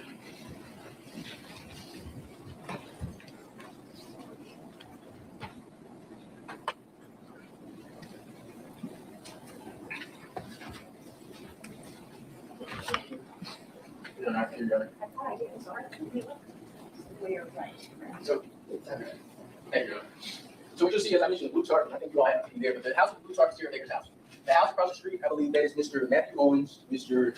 Jay Anderson. I may be mistaken. I think Matthew Owens definitely stays there, Mr. Jay Anderson, and another individual. And when police come and talk about what they're going to tell you is that we see a guy in a bright orange shirt. And as you know, in UGA country, you don't wear orange. You're trying to be here. But we see a guy in a bright orange shirt. He's wearing khakis or jeans, and he was walking in front of, down the street in front of Ms. Baker's house.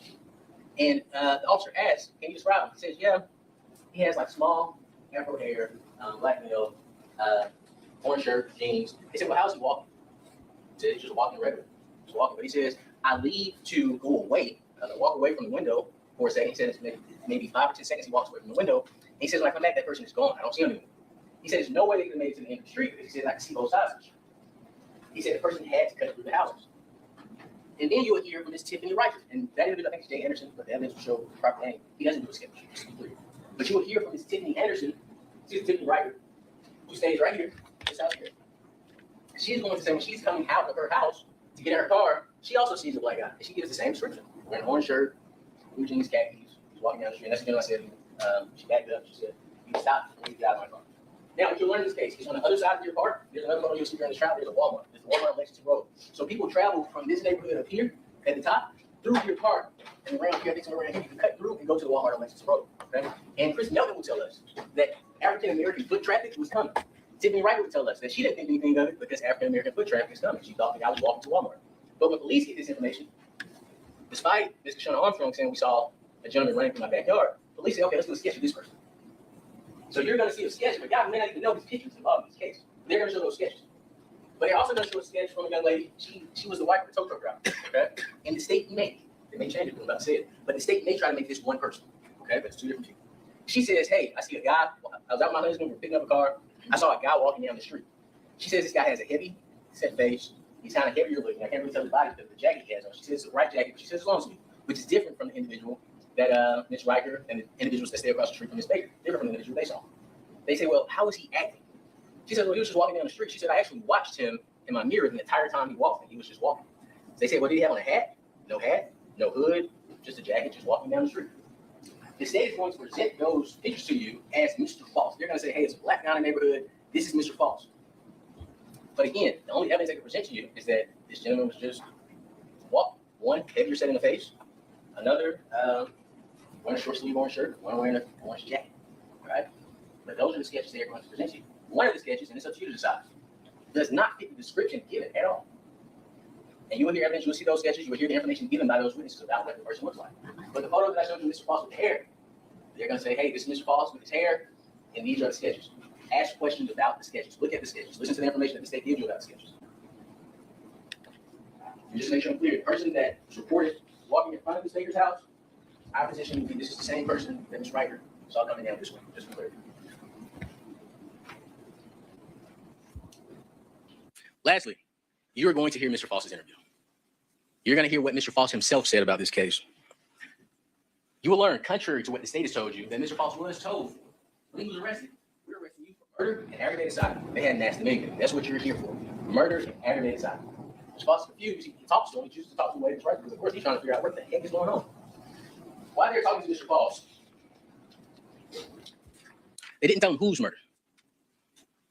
You will hear Elizabeth Bigham and Jeremy Howell ask Mr. Faust, did you hear about a cold case from 23 years ago? And that's how they asked him. Did you hear about a cold case from 23 years ago? Mr. Faust tells him, I vaguely remember, and this is a paraphrase, not a quote, but I vaguely remember it. I think I saw something in the paper about it. You will learn. Jeremy Howell nor Elizabeth Bigham show Mr. Faust a photo of Ms. Baker. Jeremy Howell nor Elizabeth Bigham tell Mr. Faust Ms. Baker's name. They don't say, Sarah Baker case. They just say, hey, you heard about the cold case from 23 years ago. They don't even give Mr. Faust the opportunity to explain the DNA because what they tell him, and this is very important stuff, they tell him, why is your DNA found in that house? Mr. Faust said, house? I've never been to a house in Deer Park. My DNA in the house? Your DNA is in the house. And just as much as I'm here to exonerate, I am here to hunt. But the truth is, as I told you, the evidence will show there's not a shred of evidence putting Mr. Faust in the house. They didn't have that evidence. They misled Mr. Faust. And of course, here he's charged with murder and aggravated sodomy. He's probably freaking out. And he says, I don't know anything about the house. I don't know that woman. But again, they never gave him an opportunity to confirm who they were talking about. No name, no photo, just the cold case from 23 years ago in Deer Park, your DNA was found in the house. What you learn in this case, one person lies to police over and over and over and over and over again. One person simply said, I've never been to a house in Deer Park, whatever you're talking about, I don't know. And the person that's in that chair is Mr. Faust. Now, Miss Baker, as we all know, is a very beautiful woman. They showed us a photo, or the photo that Mr. Faust would have been aware of, the disclaimer, that photo that you all saw was not a photo that was shown to Mr. Faust.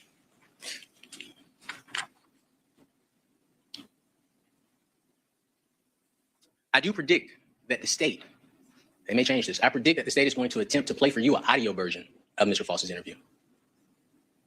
Because the video version will show that Mr. Faust was given no information other than that he was charged with murder and aggravated sodomy for a cold case that occurred 23 years ago. On the video, you will see no pictures shown to him, as I mentioned.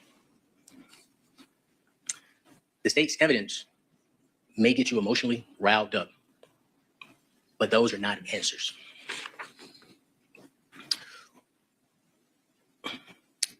I think this is significant for everybody to know.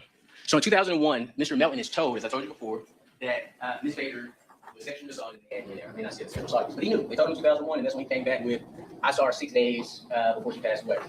When he was meeting with Elizabeth Bigham and Jeremy Howell, they told him, hey, we found another person's DNA in her body. And Mr. Maelynn's response was telling. Mr. Maelynn himself said, sounds like she was with someone else. Objection. Again. This is evidence in the case. Ladies and gentlemen, I'm going to ask you to go into the jury room for one more moment. Please don't discuss the case.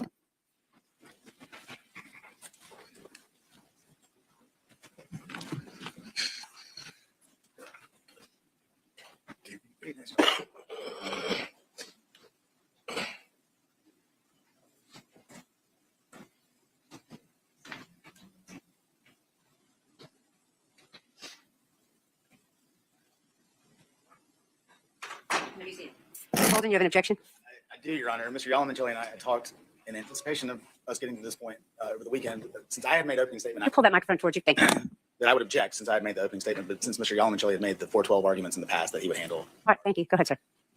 Your Honor, as the court's aware, as the state's aware, if Mr. Cruz wasn't aware before we started all the pretrial motions in this case, he ought to be aware now. Making reference, whether it's a statement made by some other witness, whether it's elicited direct examination, cross-examination, or any other method to a relationship between Ms. Baker and anyone else that was not noticed by the defense as a 412 act is prohibited by 24-4-412. I'm not sure how much clearer the statutory language could be. I'm not sure how much clearer the court could possibly have been in its instructions. But whether it's Mr. Cruz making reference to a statement that some witness made during an interview with law enforcement, or whether it's Mr. Cruz eliciting the testimony on direct examination or cross-examination, it is all prohibited by the rule, which Mr. Cruz has violated now for the second time in his opening statement. It does not matter. It does not matter one bit whether or not Chris Melton said that in an interview to law enforcement for the analysis of whether or not it is admissible and the methods that must be adhered to if the defense intends to admit it in any way, shape, or form, Judge. And so this is the second time before we've called the first witness to the witness stand that Mr. Cruz has violated 412, and what seems at this point to be an intentional pattern to try to work his way around the laws and rules of the state of Georgia as it relates to admissible evidence in cases involving allegations of rape and aggravated sodomy, Your Honor. So again, at this point, I don't know what the remedy is that the court wants to enact, but obviously telling Mr. Cruz not to do it isn't effective because he's not listening and he's not following the court's orders. Cruz, any response? Absolutely. I'm actually going away in shock that the state is taking this statement to the 412 argument. Our theory of this case is that Chris Melton committed this crime. Chris Melton's statement, when he's confronted with DNA that he already knew was present, that she was with someone else had, it has nothing to do with us trying to get around Chris Melton. That statement is for the sole purpose of showing his consciousness guilt. He knew this information in 2001.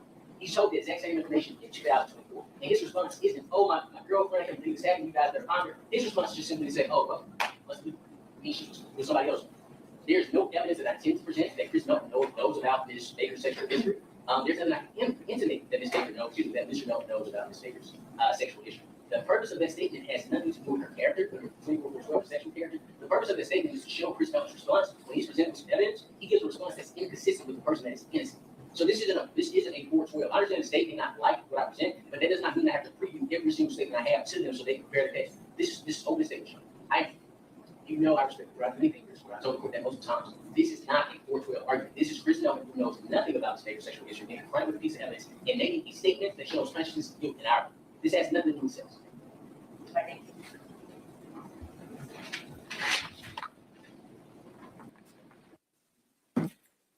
As this court has stated multiple times, this is the second time today, multiple times during hearings, that there is a process that must be adhered to in order to get the appropriate permission from the court to introduce statements, evidence that another party objects to. In this particular case, it is a 412 motion. We have talked about this over and over again. What I have said over and over again is that the defense has failed to file a motion under 412. The state did.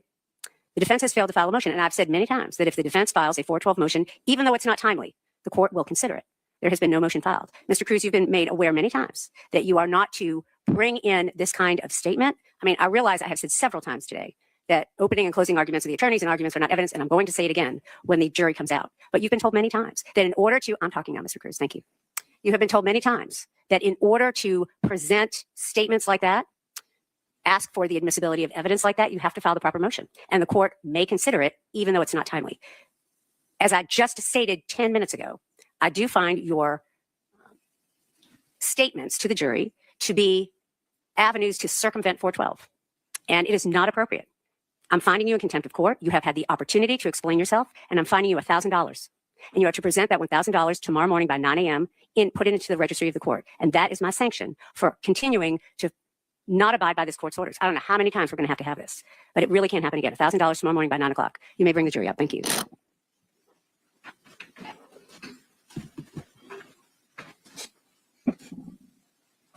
Right?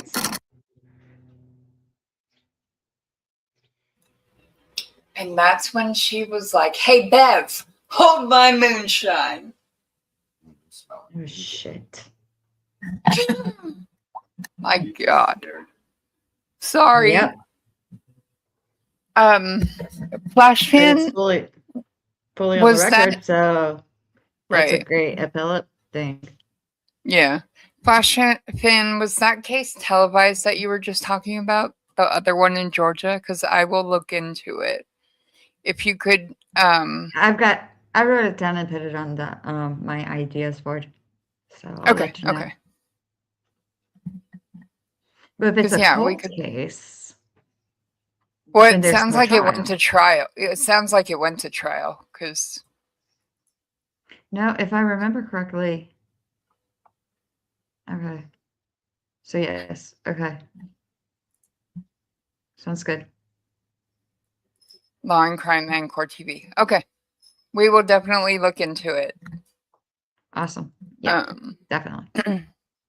But yeah, that's whew, this bitch.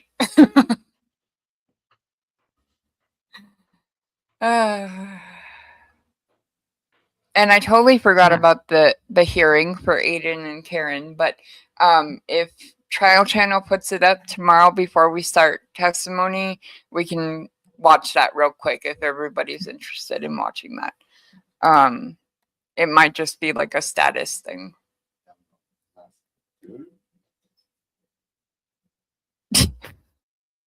Yeah, and it hadn't started yet, Oh, okay. but yeah. So Yeah, right, well, they let's- don't like people. They don't like people streaming them, so you know. Right. Okay. Thanksgiving Day. Okay, I'll write that down.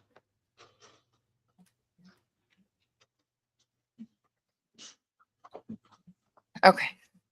All right. Back to this Yeah, because go ahead, we're roll. almost done with openings.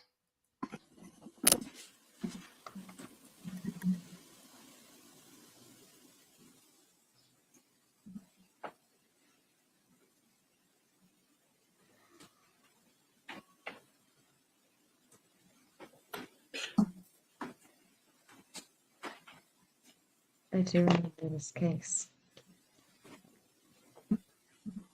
All right, you all may be seated. Thank you. Ladies and gentlemen, I want to remind you that any statements made by the attorneys, whether it is in opening statements or closing statements or during arguments, any statements by the attorneys are not to be considered as evidence. Mr. Cruz? Can you hear me, bitch? Not, I can turn it up for you. Actually, At the end of this case, when you go back home, you're sitting around the dinner table. Oh, someone this says is to why you, I love you, man. Why did you find Mr. Faust not guilty? You're going to say, well, I was fed a wealth of information. All this information came and it boiled down to one thing. The state couldn't prove that Edrick Faust was the person that killed Tara Baker. The state could not prove or present evidence that Mr. Faust was in Miss Baker's home. All of the hair found on and around Miss Baker's body was Caucasian hair. Mr. Faust is an African-American man. And that's why we voted not guilty. The prosecution in a murder case is required to prove their case beyond and to the exclusion of every reasonable doubt. Not a forced doubt or a speculative doubt, but a reasonable doubt. They have to present a case from you from A to Z. If A is Mr. Faust's DNA and Z is law enforcement's investigation, they never answer the question at G, at H, at I, at J, K. They don't answer the questions about personnel. They don't answer the questions about hair, even the hair found in her hand. If he did it, why would she have somebody else's hair in her hand? Why would she have non-African-American hair in her hand? If Mr. Faust did it, how did he get in and out of the house unseen? Why didn't anybody see a black man running through the neighborhood? If he did it, why would he take so much time cleaning up her apartment? He doesn't know who stays there. There are 3 bedrooms. If he's a stranger, why would he take that time to clean her apartment? This was a crime opportunity. You all swore to uphold the law, to hold the state to its burden. There is evidence here of reasonable doubt that Mr. Faust did not kill Ms. Baker. And it is not just sprinkled through this case. Reasonable doubt lives in this case. When you all have heard the evidence in this case, we're going to ask you to render a verdict of not guilty. In this nightmare for Mr. Faust, I am asking you individually and as a body to find Mr. Faust not guilty. Thank you. All right, thank you, counsel, for both parties. Ladies and gentlemen, we started a bit late today. It is certainly late. I am going to give you a lunch break, even though it is certainly late. I'm going to ask that you return here at 4 o'clock. We're going to try to get into a little bit of the case. I promised Dr. Waller that we would be gone by 5. I've kind of promised all of you that 5 o'clock is kind of our limit. There may be days where we go a little bit longer. There may be days where we go shorter. But I did promise Dr. Waller 5 o'clock today because I know he has an emergency at his house. So we're going to do that. But we're going to get into a little bit of the case at 4 o'clock. When you leave here today, please don't discuss the case, of course, with anyone. Do any independent research. Go to any of the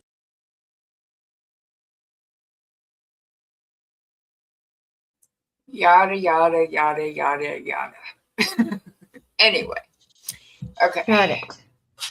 Yes. I don't like her. All right. So, deep breath. Yes. So everybody make sure that you carry peace and love in your heart today after watching this. Hi, Joy. Hey, Joy. So, Hey, love. I'm gonna do the grifting thing one more time. I don't normally, I've said this like 3 times already, but I don't normally ask for specific amounts. I just ask for donations if you want to give. But like I said before, there was a issue with our son's money and it won't be coming in. It's supposed to get paid tomorrow. Won't be coming in for a while. And if you like our streams specifically, I mean, you know, both our channels, but my channel, especially because Maelynn will not be here next week and I have to go solo. If you could help me out to pay for StreamYard and to help me keep my phone on so that way I can keep a hold of the kids' school, things like that. It's $85. It's all I need. If you can help, please help. They're crying. Get in. We're having issues with mom and taking care of the babies. So if you hear my husband lecturing her, that's why. So yeah, so hi. That's awesome. Love it, Joy. Yes. So Cash App, $ NGM 1984YT, Venmo at NGM 1984. Follow me on X at NGM 1984YT, Facebook NG Mead. If you have any case suggestions or you would like to join my Discord, please email me at ngm1984yt@gmail.com. Discord's kind of boring, but you know, I'm working on it. We might do some voice chats, you know, hang out. We'll see. And yeah, I believe that's it. Yes, and so yes, I will not be here next week. I am going to Knoxville for the creator, you know, Broken Bakers meet and greet with the expert and all of them. Also, I'm trying to save some money to help Scarlett be able to do all the fun things as well. So anything that's donated to my Cash App is going to be put towards the trip, and that is $TC Maelynn. Right now, I am putting a hold on all of my.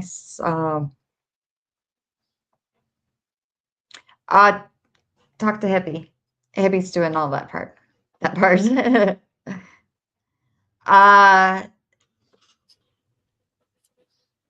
Oh yeah. So right now I'm not doing any of my solo streams when we're not streaming. I am a little deep into a story that I want to make it sure I get everything right on. So I'll be back to doing those. June 8th will be current crimes. And then Wednesdays will be gangsters, and Fridays I'll have my Seriously Fridays again with serial killers. But as of right now, we're going to put a hold on all of that until I get back from Hollywood. So definitely, we definitely appreciate cheese and carrots. Okay, scratch all that. We appreciate each and every single one of you guys for coming today and watching this with us. Always, always remember to go out with love and peace in your heart. We love you guys. Yes. Yeah, so that's it. We will see you all tomorrow. Have a great day and great night. And don't forget that Aiden is streaming tonight. It is Turtle Boy Tuesday. So it'll be the regular Turtle Boy stream. And yeah, we'll see you all on the chats. Have a great day, everybody. Bye.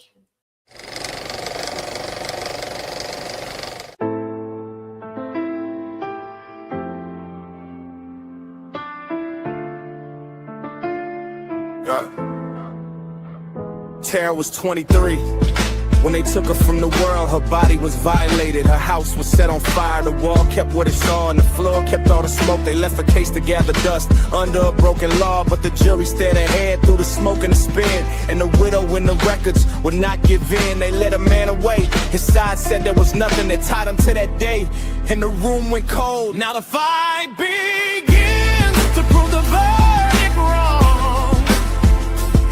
Every page still trembling, every silence long. Now the fight begins. This fight begins. Tara's name is strong. If the truth was buried, it still breathes along. Years later there was a trial and the names all bent. His defense said nothing ties him to the crime scene floor. They pointed at the one she loved and asked who knocked that door. They said the wrong man stood there while the real one slipped away. But the records kept her bleeding in the dark of every page. The file said shut for years and years, and the pain stayed near. Now the fight has found a table. Now the witness clears. They looked ahead, but not at her, not at what was true. And every sealed up folder started breaking through. Now the fight begins to prove the verdict wrong. Every page still trembling, every silence long. Now the fight begins. Tara's name is strong. If the truth was buried, it still breathes along. 23 years and the names all bend. One verdict hit the table, but the wound won't end. Now the fight begins to prove her time concealed. Her house burned hard that night, but the truth won't yield. Now the fight begins to prove the verdict wrong. Every page still trembling, every silence long. Now the fight begins. Tara's name is strong. If the truth was buried, it still breathes along. Tara's name keeps rising like a bell in time.